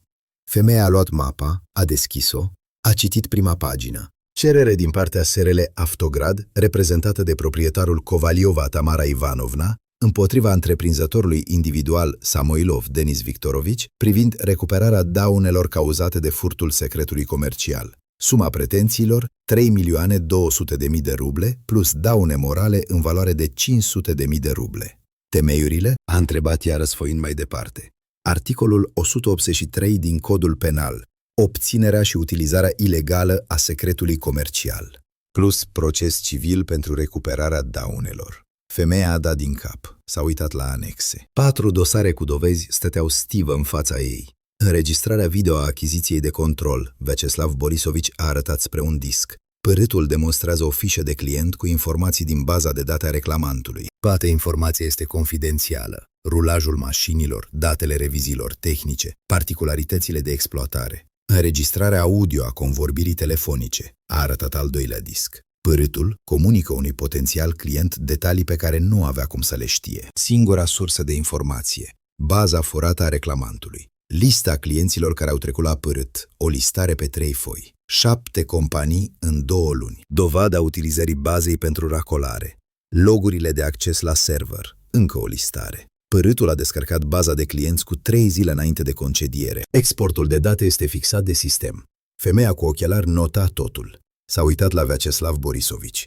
Solicit aplicarea măsurilor asigurătorii, a spus el ferm. Sechestru pe conturile bancare ale părâtului. Există riscul înstrăinării activelor până la decizia instanței. Motivarea? Părâtul a deschis o întreprindere concurentă acum 2 luni. Utilizează activ baza furată pentru obținerea de profit. Dacă nu blocăm conturile, va scote banii și recuperarea daunelor va fi imposibilă. Femeia a dat din cap, a pus ștampila pe cerere. Documentele au fost acceptate, dosarul este înregistrat. Audierea preliminară este stabilită pentru lunea viitoare, 14 decembrie, ora 10. Trimit judecătorului solicitarea privind măsurile asigurătorii. Decizia va fi luată în decurs de o zi. Vă mulțumesc. Vyacheslav Borisovici a ieșit din clădire, a scos telefonul, l-a format pe Igor. Actele sunt depuse, dosarul e în lucru. Decizia privind măsurile asigurătorii va fi mâine dimineață. Cel mai probabil vor aproba. Temeiurile sunt de beton. Bine, vocea lui Igor era calmă. Aștept. A doua zi, marți, la 10 dimineața, judecătorul a examinat cererea. La ora 11, hotărârea de sechestru a plecat către bancă și către serviciul executorilor judecătorești. La 11:40, sistemul de tranzacții bancare a primit ordinul. Conturile întreprinzătorului individual Samoilov Denis Victorovici au fost blocate prin decizie judecătorească. Denis stătea în serviciul Autoprofi, în fața terminalului de plată. Tocmai îi aduseseră piese în valoare de 78.000 de ruble. Furnizorul aștepta transferul. Denis a introdus cardul legat de contul firmei, a tastat suma. Terminalul a gândit 3 secunde. Pe ecran a apărut refuz. Operațiune imposibilă. Denis s-a încruntat. A scos cardul, l-a băgat din nou, a introdus suma iarăși. Refuz. Operațiune imposibilă. Ce naiba a mormăit el? S-a întors către furnizor. Rezolv acum. Probabil o eroare tehnică. A scos telefonul, a format numărul de la suport clienți al băncii, tonuri, robotul, meniul. În sfârșit o voce vie, o operatoare. Bună ziua, cu ce vă pot ajuta? Nu-mi merge cardul, e corporate, legat de contul PFA. Spuneți numărul contului și cuvântul de cod. Denis a dictat. Operatorul a tăcut verificând. Contul dumneavoastră este blocat prin hotărârea Tribunalului de Arbitraj. Adresați-vă executorilor judecătorești pentru clarificări. Denis a încremenit. Cum blocat? Pentru ce? Hotărârea a venit astăzi dimineață la 11:40. Temeiul, măsuri asigurătorii într-un proces civil. Detalii la executori. Nu vă pot oferi mai multe informații. Dar am bani acolo. Cum o să lucrez? Din păcate, contul este blocat complet. Accesul la fonduri este limitat până la decizia instanței. Denis a închis. Mâinile îi tremurau. A deschis aplicația bancară pe telefon. A intrat la secțiunea conturi. Balanța, 237.000 de ruble. Status, blocat. Acces limitat prin decizie judecătorească. S-a albit la față. Inima îi bubuia în piept. Ce tribunal? Ce proces? Nu a primit nimic, nici o citație, nici un avertisment. Denis a țâșnit din boxă, a fugit în birou. A trântit ușa. A format-o pe Svetlana. Degetele îi tremurau, nimerea pe lângă taste. Tonuri lungi. Nu răspundea. Al 3-lea ton. Al 4-lea. Alo? Vocea Svetlanei era alarmată. Sveta, avem o problemă. Uriașă. Au blocat conturile. Ce? Cum au blocat? Un tribunal, ceva, de arbitraj. Zic că e un proces de 3 milioane. Sveta, nu înțeleg nimic. Nu m-a anunțat nimeni nimic. Pauză. Liniștea receptor. Apoi vocea Svetlanei, joasă, speriată. Ăsta e Igor. A aflat. Cum a aflat? Doar ziceai că e prost, că nu înțelege nimic. Nu știu, Denis, nu știu cum a aflat. Ce ne facem acum? Vin la tine acum, urgent. Trebuie să ne lămurim. Denis a aruncat telefonul pe masă, a înhățat cheile de la mașină, a țâșnit din birou. Furnizorul stătea în boxă, aștepta. Transfer mâine, a strigat Denis din mers. Probleme tehnice. S-a urcat în mașină, a pornit motorul, a ieșit din curte. Zbura prin oraș depășind viteza. Gândurile îi se încurcau. Igor a dat în judecată. A blocat conturile. Proces de 3 milioane. De unde a aflat? Cum a demonstrat? 20 de minute până la casa Svetlanei. Denis a intrat în curte, a parcat, a sărit din mașină. A fugit spre scară. Ora 1 ziua. Igor stătea în bucătărie. În fața lui o ceașcă de ceai, răcit pe jumătate. Ziarul deschis la pagina de știri. Citea despre reparația drumului din raionul vecin. Calm absolut. fața imperturbabilă. El știa. Acum Svetlana va afla. Denis o va suna. Ea va veni într-un suflet aici. Va striga, va plânge, se va scuza. Igor e gata. O lună s-a pregătit pentru această discuție. Sunetul cheii în ială, ușa s-a deschis larg. Svetlana a zburat în hol. Fața roșie, părul ciufulit, paltonul descheiat, și-a aruncat pantofii din mers, a dat buzna în bucătărie. Igor! A strigat ea. Ce se întâmplă? De ce l-ai dat pe Denis în judecată? I-au blocat conturile. Igor a pus încet ceașca pe farfurioară, fără să verse nicio picătură. A împăturit ziarul în două, l-a pus deoparte și a ridicat ochii. S-a uitat la soție. Tăcea. 5 secunde. 10. Svetlana stătea în mijlocul bucătăriei, respirând greu. Igor, zi ceva! Ia loc, Svetlana Victorovna, a spus el încet, uniform. Ea a încremenit. El nu o numise niciodată pe nume și patronimic în 22 de ani niciodată. Doar Sveta, Svetic, Svetulia. Acum, oficial. Rece. Ca pe o străină. Ia loc, zic. Svetlana s-a așezat încet pe scaunul de vis-a-vis și a strâns mâinile pe genunchi. Se uita la el cu ochii larg deschiși. Igor a deschis sertarul mesei. A scos 4 dosare, groase, maro. Le-a pus pe masă în fața ei, unul după altul. Încet, metodic. Știi ce e aici? A întrebat el. Svetlana tăcea. Igor a deschis primul dosar. A scos o foaie listată, a pus-o deasupra. Asta e poșta ta electronică. Corporativă. Corespondența cu Denis Samoilov, 8 luni. 62 de scrisori. De la 12 ianuarie, mulțumesc pentru ajutorul cu contractul, până la 3 decembrie. În curând deschidem a doua filială. Ai citit? Svetlana s-a albit. Buzele au început să-i tremure.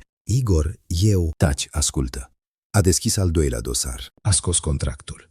Ăsta e contractul fictiv pentru servicii de consultanță. 85.000 de ruble ai scos din serviciul meu prin documente false. I-ai dat lui Denis. Furt. De lapidare. Articolul 160 din codul penal. Până la 3 ani de închisoare. Svetlana și-a acoperit fața cu mâinile. Igor, te rog, asta nu e tot. Al treilea dosar. Discul video. Asta e înregistrarea achiziției de control. Denis al tău arată fișa clientului companiei Logistic Trans. Toate datele, kilometraj, datele inspecțiilor, particularitățile mașinilor sunt luate din baza mea, aceeași pe care a descărcat-o cu 3 zile înainte de concediere. Proba numărul 1. Furt de secret comercial, al 4-lea dosar. Un CD. Igor l-a pus pe masă, a ciocănit cu degetul în plastic. Iar asta e cel mai interesant. Înregistrările discuțiilor voastre. În mașină. Din ultima lună. 4 fișiere audio. Durata totală 2 ore și 17 minute. El a deschis laptopul care stătea pe marginea mesei. L-a pornit. A găsit fișierul. A apăsat redare. Din difuzor s-au auzit vocile a Svetlanei și a lui Denis. Igor nici nu înțelege ce se întâmplă. Un prost. Toată viața a învârtit piulițe. I s-a tocit mintea. Svetlana a tresărit. A pălit și mai tare. Igor a pus pauză. Simplu ca un opincă, a citat el calm. Credul știe doar să repare fiare. Îți amintește aceste cuvinte, Sveta? Ea și-a acoperit fața cu palmele. Umerii au început să-i tremure. A suspinat. Igor, eu nu am vrut să te jignesc. Am fost o proastă. Voi repara totul. Nu minți. Vocea lui Igor a devenit mai dură. A rămas scăzută, dar fiecare cuvânt tăia ca un cuțit. Ai vrut. 8 luni. În fiecare zi te uitai în ochii mei și mințeai. Îmi furai banii. Te culcai cu parazitul în patul meu în timp ce eu munceam pe rupte. Și râdeai de mine. El e prost, nu înțelege nimic. Eu chiar am fost o proastă, Igor. Iartă-mă. Mai dă-mi o șansă. Igor a clătinat din cap. E prea târziu. S-a ridicat. S-a dus la fereastră. Și-a împreunat mâinile la spate. Se uita în curte unde stătea lada Svetlanei. Aceeași în care el pusese microfonul, în care ei se sărutau, își făceau planuri, îi împărțeau banii. Ascultă cu atenție, Svetlana. O spun o singură dată. Liniște. Doar tic-tacul ceasului de pe perete. Ai furat 85.000 de ruble prin contract fictiv. De lapidare. Articolul 160 din codul penal al Federației Ruse. Până la 3 ani de închisoare. L-ai ajutat pe Denis să fure baza mea de clienți. I-ai dat acces. Ai șters logurile. Complicitate la infracțiune. Articolul 183. Încă până la 2 ani. Ai investit 1.200.000 din banii mei în afacerea lui printr-o firmă fantomă. Tu ești coproprietar ascuns la Autoprofi cu o cotă de 40%. Igor s-a întors. S-a uitat la ea. Am toate dovezile, corespondență, înregistrări audio, video, extrase bancare, contracte, declarații ale martorilor, pot să te bag la răcoare. Pe mult timp, un sunet la anchetator și mergi în arest preventiv. Svetlana a suspinat. Igor, fiica, Katia, cum o să mă uit în ochii ei din spatele gratiilor? La asta trebuia să te gândești când furai și înșelai. Pauză. Igor s-a întors la masă, s-a așezat vis-a-vis și-a împreunat mâinile. Dar îți dau o șansă, nu din milă, nu din dragoste, din spirit practic. Procesele penale înseamnă timp, nervi, publicitate, nu am nevoie de asta. Svetlana și-a ridicat capul, ochii roșii, fața în lacrimi. Ce vrei? Mâine, a început Igor clar, mergi la notar. Semnezi renunțarea la toate pretențiile asupra averii. Casa rămâne a mea, vila a mea, mașina a mea, economiile comune ale mele. Îți iei lucrurile personale și te muți. Dar unde să? Nu e problema mea. La părinți, la prietene, la Denis în garsoniera lui. Mi-e indiferent. Igor. 2. Scrie o declarație la poliție. Recunoști complotul cu Denis privind furtul bazei de clienți. Descrii detaliat cum i-ai transmis datele, cum ai șters logurile de acces. Asta îți va ușura vina în fața instanței. Dar atunci Denis va primi ce merită. E bărbat adult, singur a ales să fure. Igor s-a aplecat în față. 3. Semnezi acordul de divorț fără partaj. La starea civilă, repede, în liniște, fără scandaluri. În schimb, a făcut o pauză, nu depun plângere penală împotriva ta. Te alegi cu un divorț civil, fără închisoare, cu reputația curată, cel puțin în fața fiicei. O să-i spui că pur și simplu nu-l mai iubești pe tata. Ea va crede. Copiii își cred mereu mamele. Dacă refuzi, vocea a devenit rece ca gheața, mâine dimineață merg la poliție. Scriu plângerea. Predau toate dovezile. Se deschide dosar penal. Intri sub anchetă. Interdicție de părăsire a localității. Tribunal, sentință. Colonie penitenciară. Svetlana și-a acoperit fața cu mâinile. Plângea în hohote. Dar Denis? Ce va fi cu Denis? Igor a rânjit. Rece, fără bucurie. Denis e falit. Conturile lui sunt sub sechestru prin decizia instanței. Are acolo 237.000 de ruble. Asta nu-i ajunge nici de avocat. Audierea preliminară e peste o săptămână. Va pierde. Instanța îl va obliga să plătească 3.200.000 de ruble plus cheltuielile de judecată. Nu are banii ăștia. Autoprofi va fi vândut la licitație pentru datorii, echipamentul confiscat. Va rămâne datornic pe viață. Și voi avea grijă, a adăugat Igor, ca numele lui să fie știut de toți din zonă. Voi trimite informația tuturor furnizorilor, clienților, concurenților. Denis Samoilov, hoț și escroc. A furat baza de date și a înșelat angajatorul, nimeni nu-l va angaja. Nicăieri. Svetlana se uita la el printre lacrimi. Tu ai devenit crud. Nu, am devenit corect. Igor s-a ridicat. Ai timp până mâine dimineață. La ora 9:00 ne vedem la notar în Piața Lenin. Semnezi actele. Sau nu semnezi, atunci la 9:30 sunt la poliție. Decide. A ieșit din bucătărie, a mers în dormitor, a închis ușa. Svetlana a rămas așezată la masă, plângea încet. Ora 3 după amiază. Igor era în curte, repara gardul. 3 scânduri se slăbiseră după iarnă, trebuiau bătute cuie noi. Lucra încet, metodic, ciocanul bătea ritmic. El știa. Acum va veni Denis. Svetlana l-a sunat, i-a povestit. Va veni într-un suflet aici, va striga, va amenința, va încerca să rezolve bărbătește. Igor aștepta.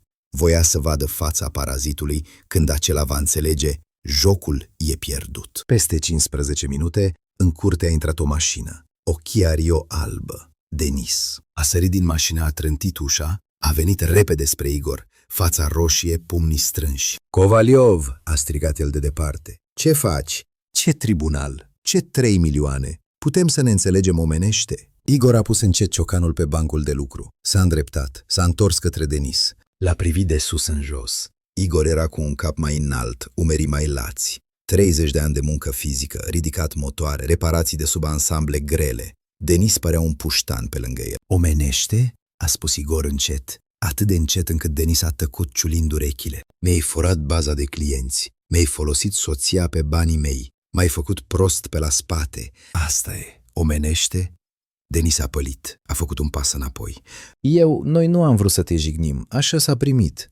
Nu minți. Igor a făcut un pas înainte. Denis a mai retras unul. Ați vrut. 8 luni ați planificat. Svetlana fura banii și ți-i dădea ție.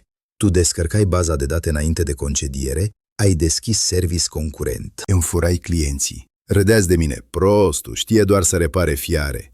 Totul a fost planificat. Până la ultimul detaliu. Denis tăcea, respira des. Mâinile îi tremurau. Știi ce urmează, Samoilov?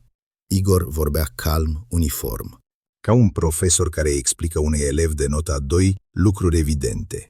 Ședința de judecată e peste o săptămână. Luni, 14 decembrie, ora 10. Vei primi citația mâine sau poimine. Am toate dovezile. Înregistrarea video. Tu arăți fișa clientului cu date din baza mea. Înregistrarea audio. Tu îi spui clientului detalii pe care nu aveai cum să le știi.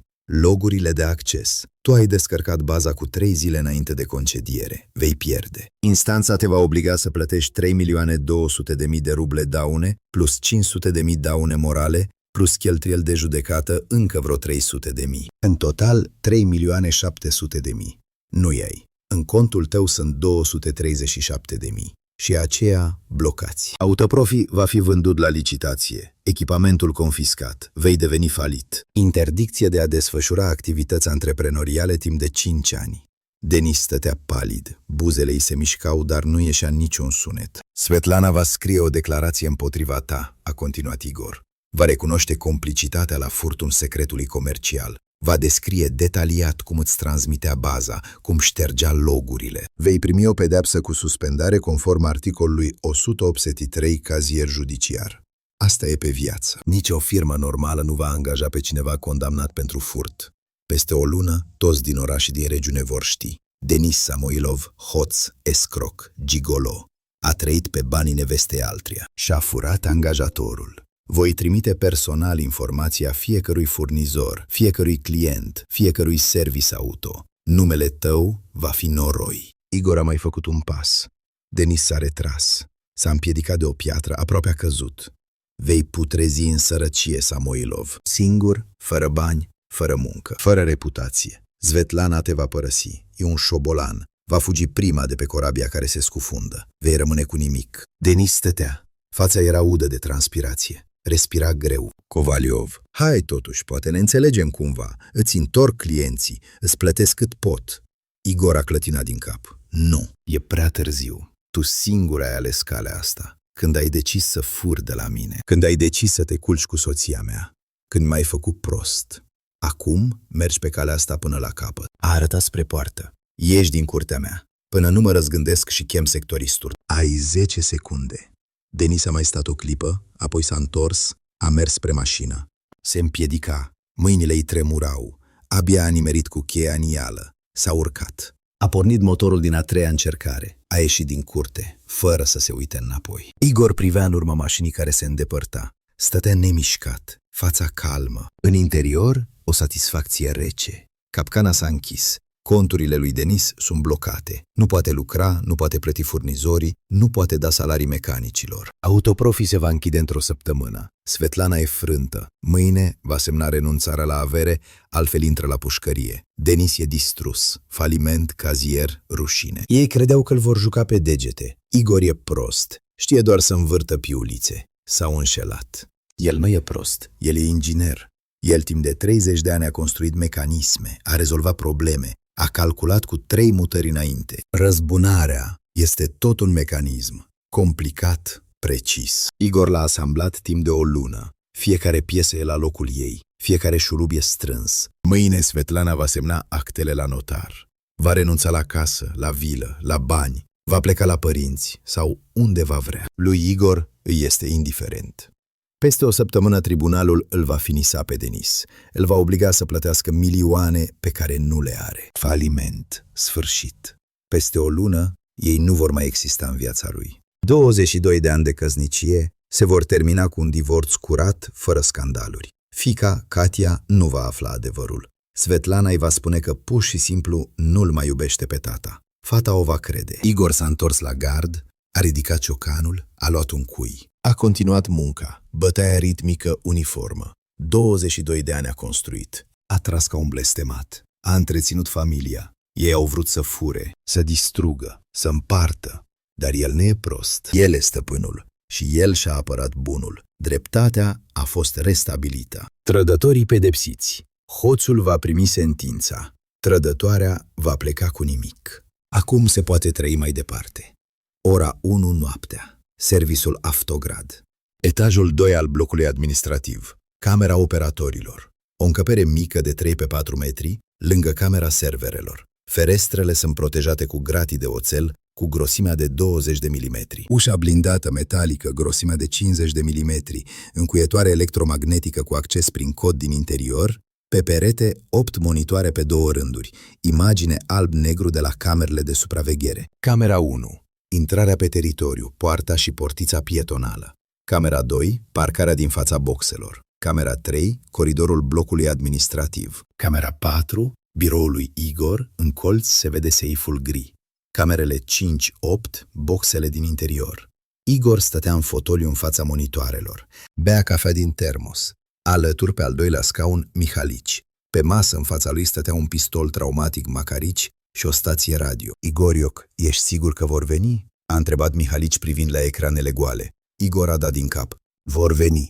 Nu au de ales. Bani, 0. Conturile lui Denis sunt blocate de 3 zile. Nu poate lucra. Nu are cu ce plăti furnizorii. Nu a dat salariile mecanicilor. Svetlana e și ea în sărăcie. Am luat toate conturile comune. Casa e trecută pe mama. Sunt șobolani încolțiți. Iar șobolanii, când sunt încolțiți, mușcă sau fură. Dar de unde știi că azi? Microfonul din mașina Svetlanei a înregistrat discuția lor aseară. Igor a scos telefonul, a pornit înregistrarea audio. Vocile lui Denis și ale Svetlanei. Svetic, am o idee. Știi ce zi e azi? Care? Marți. Iar mâine e miercuri, ziua încasărilor. Igor în fiecare miercuri duce încasările la bancă dimineața. Înseamnă că marți seara în seif trebuie să fie numerar. Denis, ce propui? Să venim noaptea. Tu știi codurile, ai cheile. Deschidem seiful, luăm banii, măcar 500.000 trebuie să fie acolo. Asta ne ajunge pe 2 luni. Igor a oprit înregistrarea. S-a uitat la Mihalici. În noaptea asta vor veni. Svetlana știe că miercuri aduc banii. Crede că în seif e numerar. Mihalici a rânjit. Dar că acum e gol acolo. Gol, a confirmat Igor. Am luat totul alaltăieri. Dar ei nu știu asta. A arătat spre panoul de comandă de lângă monitoare. Un panou cu butoane și comutatoare. Am lăsat special codul vechi la ușa de la intrare, ăla pe care Sveta îl știe. Cred că nu va crede că am uitat să-l schimb. Va decide că e neglijența mea, dar asta e o invitație în capcană. Mihalici a clătinat din cap cu respect. Ești un geniu, Igorioc. Singur intră în capcană. Igor a sorbit din cafea. A pus termosul pe masă, a verificat sistemul, a apăsat un buton pe panou. Test camere. De fiecare monitor a clipit pe rând inscripția verde. Funcționează. Camera 1, intrarea. Funcționează. Camera 2, parcarea. Funcționează. Camera 3, coridorul. Funcționează. Camera 4, biroul cu seiful. Funcționează. A comutat întrerupătorul încuietori. A verificat încuietorile magnetice la toate ieșirile, indicatoarele verzi. Încuietorile magnetice la ușa blocului de oficii, gata. Un buton și toate ieșirile se blochează. Se vor trezi înăuntru ca într-o cușcă. Mihalici a arătat spre butonul roșu din colțul panoului. Dar asta ce e? Butonul de panică. Legătură cu Rosgvardia, Garda Națională. Apăs, se trimite automat semnalul de alarmă cu adresa. Ei ajung în 6-7 minute. Și dacă Denis vine cu pistolul? Igor a bătut cu palma în ușa metalică a camerei operatorilor. Ușa asta e blindată. 50 de milimetri de oțel. Glonțul n-o străpunge. Ferestrele gratii. Noi aici suntem în deplină siguranță, iar ei acolo, în cușcă, ca șoareci în borcan. Mihalici a dat din cap și a turnat cafea din termosul lui Igor. Stăteau în tăcere. Privau la monitoare. Ora 1. A devenit 1 și 10. 1 și 20. Igor verifica telefonul la fiecare 5 minute. Dacă sunt înregistrări noi de la microfon. La 1 și 47, pe monitorul numărul 1, a apărut mișcare. O mașină se apropia de poartă. Farurile stinse. Se mișca încet, aproape la ralanți. Au venit, a spus Igor încet. Mihalici s-a aplecat spre ecran. Mașina s-a oprit la portiță. Kia Rio albă a lui Denis. Din ea au ieșit doi, un bărbat și o femeie. Siluete clare sub felinarul stradal. Denis în geacă închisă, blugi. Svetlana în palton cu batic pe cap. Igor a pornit înregistrarea pe toate camerele. A apăsat butonul, inscripția roșie pe ecran, REC. Pe monitor, Svetlana a scos cheia din buzunar. A deschis portița. Au intrat pe teritoriu. Au închis portița după ei. Au mers spre blocul administrativ, camera 2. Denis și Svetlana s-au oprit la ușă. Svetlana a băgat cheia în ială. A răsucit. Ușa s-a deschis. Au intrat, a comentat Mihalici. Camera 3, coridorul. Svetlana și Denis sunt înăuntru. S-au apropiat de panoul de alarmă de pe perete. Svetlana a tastat codul 0709.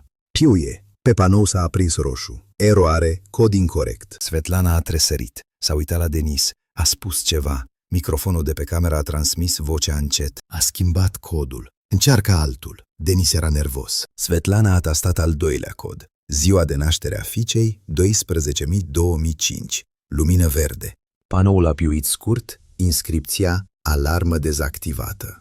Igor a rânjit în camera operatorilor. A crezut că am schimbat primul cod. S-a speriat, dar pe al doilea l-am lăsat pe cel vechi intenționat, ca să se liniștească. Se decide că am schimbat doar o parolă pentru siguranță, iar pe a doua am uitat-o. Acum e sigură că totul e sub control. Mihalici a dat din cap. Ai gândit fiecare detaliu.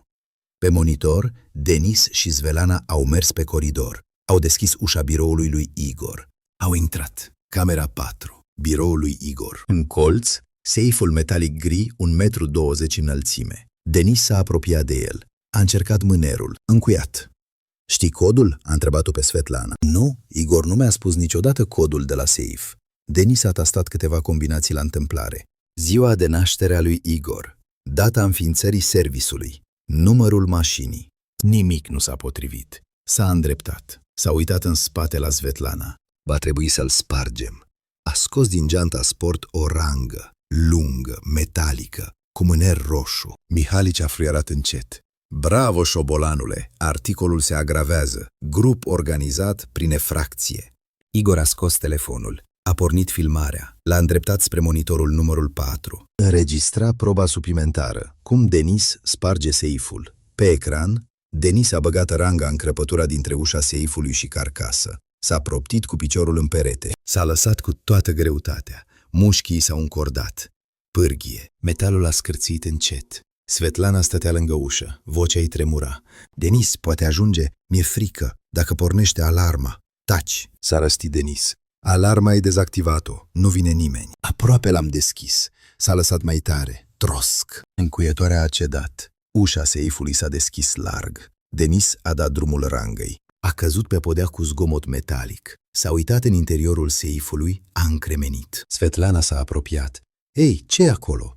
Denis tăcea. Mâinile lăsate. Se uita înăuntru.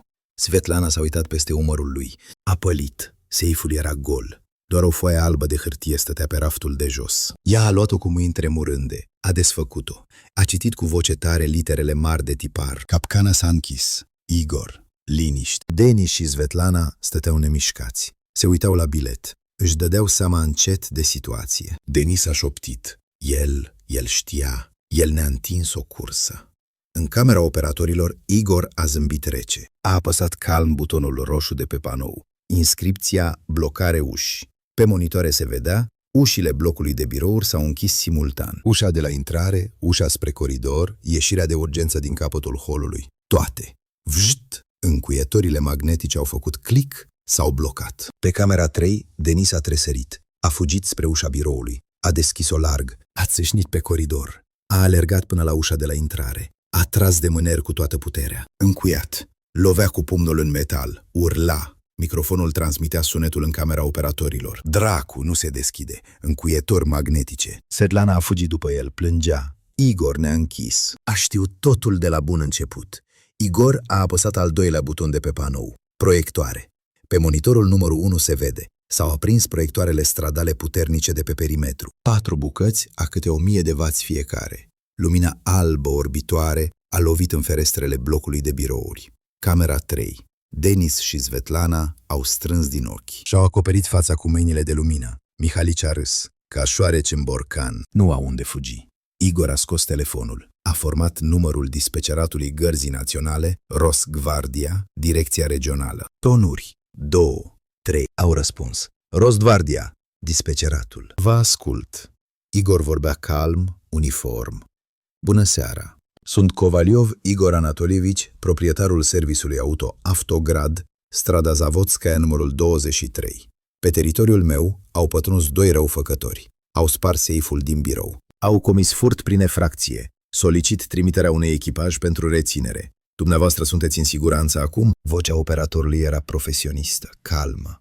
Da, mă aflu în camera operatorilor la etajul 2. Ușa e blindată, blocată din interior.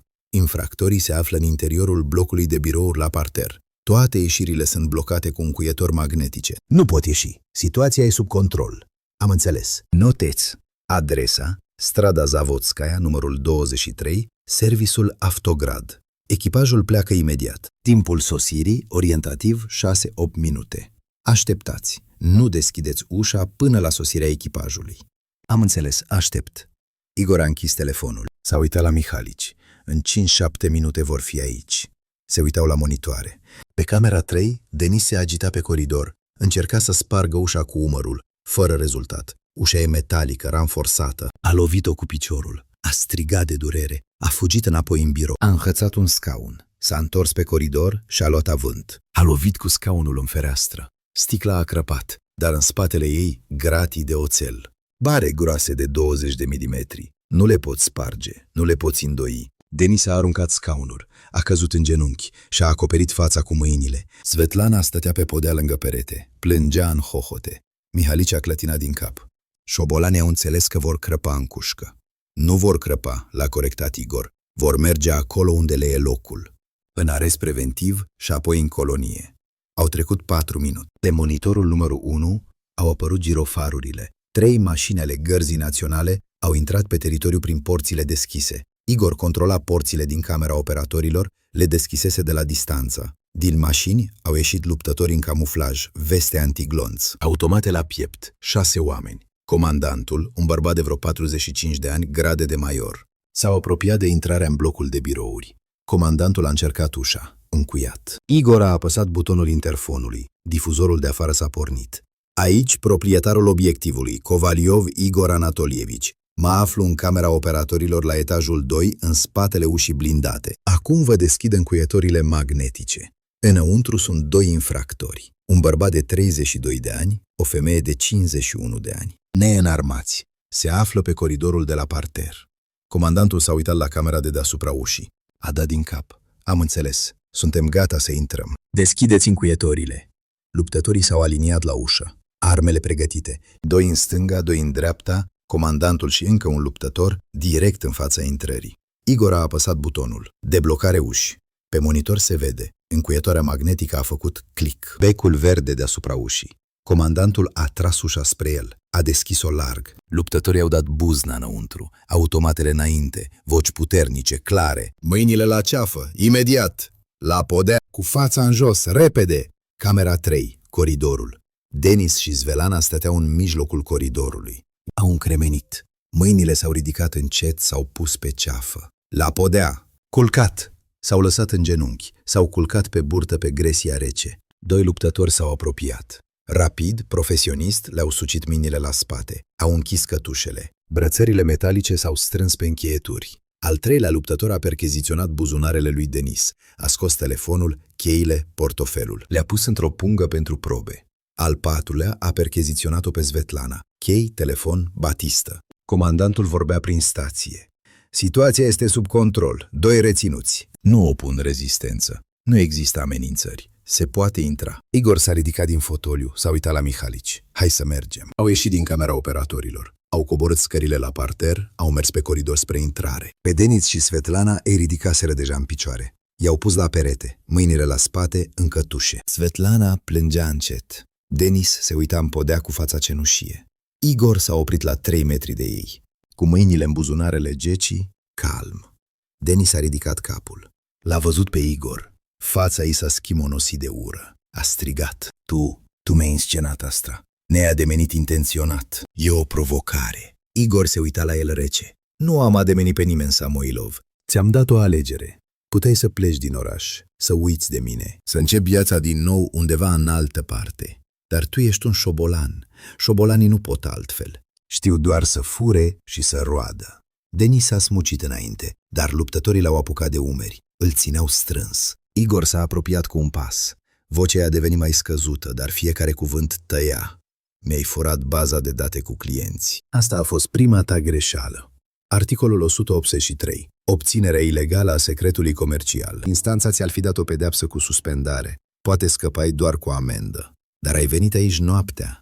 Mi-ai spart seiful cu ranga. Asta nu mai e secret comercial. Ăsta e articolul 158, alineatul 4. Furt, cu pătrundere în încăpere. Grup organizat prin înțelegere prealabilă. Cu spargerea dispozitivelor de încuiere. Până la 10 ani de închisoare. Denis a pălit. Buzele au început să-i tremure. Igor s-a întors către Svetlana. Iar tu, Svetlana Victorovna, ești complice. Tu i-ai deschis ușa cu cheia ta. Tu ai dezactivat alarma cu codul. Tu l-ai ajutat să pătrundă pe un teritoriu păzit. Același articol, aceiași 10 ani de colonie. Svetlana a început să plângă mai tare. Suspină. Igor, am fost o proastă, o mare proastă. Iartă-mă, nu am vrut. Igor a clătinat din cap. E prea târziu, Svetlana. 22 de ani ai fost soția mea. Te-am întreținut. Am construit o casă. Am crescut o fiică. Iar tu, timp de 8 luni, m-ai mințit în față. Ai furat bani. Te-ai culcat cu un parazit. Râdeai de mine pe la spate. Igor e prost. Știe doar să repare fiare. Îți amintești cuvintele astea? Svetlana și-a acoperit fața atât cât putea cu mâinile la spate. Plângea în hohote. Comandantul Gărzii Naționale s-a apropiat de Igor. Kovaliov, veți scrie plângere? Da. Am toate dovezile pregătite. Înregistrările video de la camerele de supraveghere, cum au pătruns pe teritoriu, cum au spart seiful, înregistrările audio ale discuțiilor lor despre planificarea furtului, înregistrările de la microfonul din mașină pe ultima lună. Totul e sistematizat, datat. Pot să vi le predau chiar acum. Bine, le veți preda anchetatorului la secție. Noi îi ducem pe reținuți, întocmim procesul verbal. Puteți veni peste o oră, 2. Vin! Comandantul le-a făcut semn luptătorilor. Aceia i-au condus pe Denis și Svetlana spre ieșire. Denis s-a întors peste umăr, fața schimonosită de furie. O să regreți, Kovaliov. O să ies și o să regreți. Igor a rânjit rece. Nu, Samoilov. Nu eu voi regreta. Tu vei regreta. 10 ani în colonie cu regim sever e mult, foarte mult. În timpul ăsta viața va trece pe lângă tine. Iar eu voi rămâne aici, în serviciul meu auto, cu conștiința curată. A dat alehamite din mână. Ședere plăcută șobolanilor.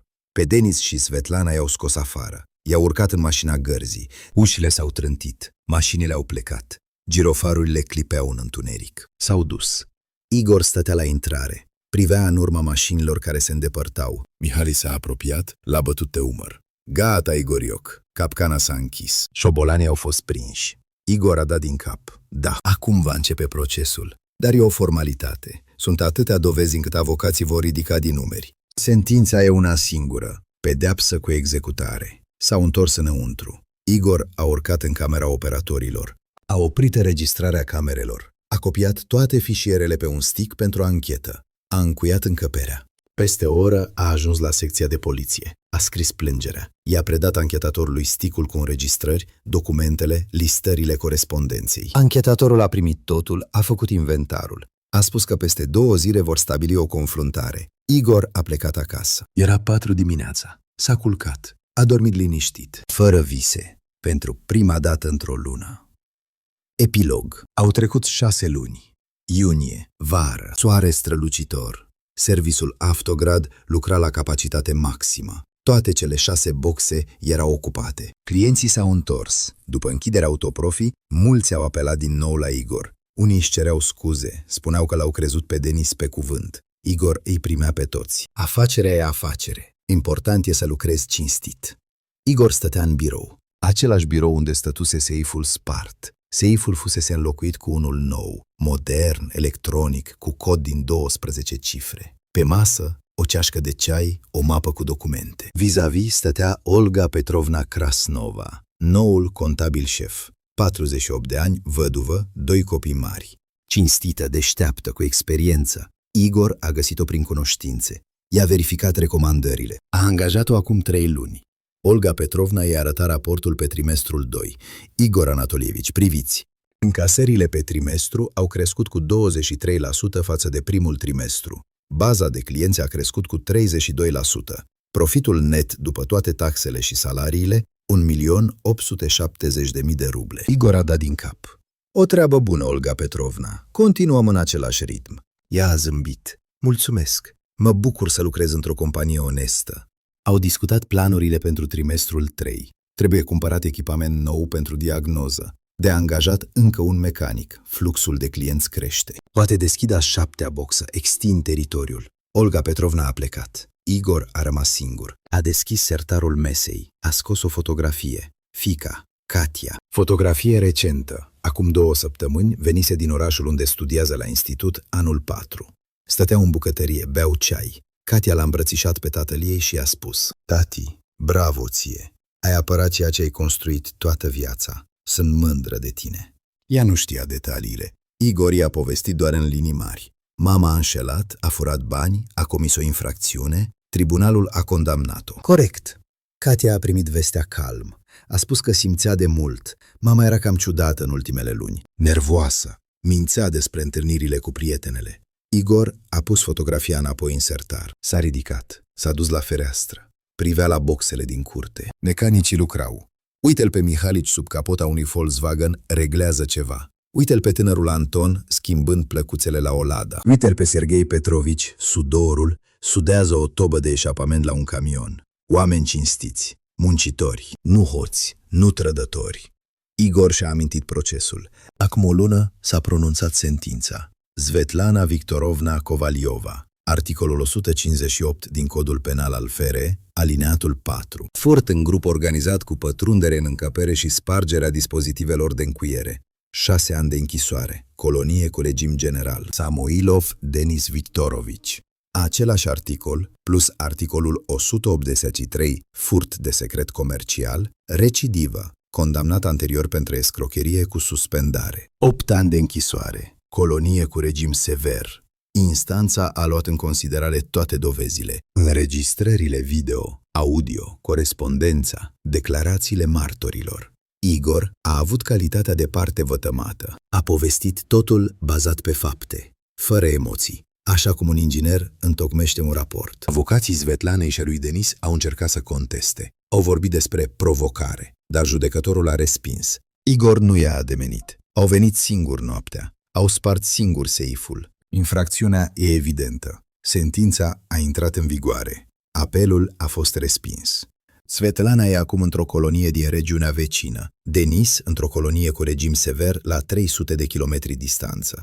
Igor a primit compensația. 300.000 de ruble. Tot ce s-a reușit să se recupereze din bunurile lor. Restul s-a dus pe plata avocaților și cheltuieli de judecată. Dar Igor nu avea nevoie de bani. El avea nevoie de dreptate și a obținut-o. S-a apropiat de fereastră. Jos, în boxa a 3-a, Mihalici a lovit cu sete cu barosul într-un pivot gripat. Zgomotul metalului a răsunat în curte, profund, puternic, viu. Iată, adevărata lui familie. Fierul nu trădează, piulițele nu mint, iar femeile vin și pleacă, dar măestria rămâne. Igor a închis mapa. Pauza de masă s-a terminat. E timpul să muncească.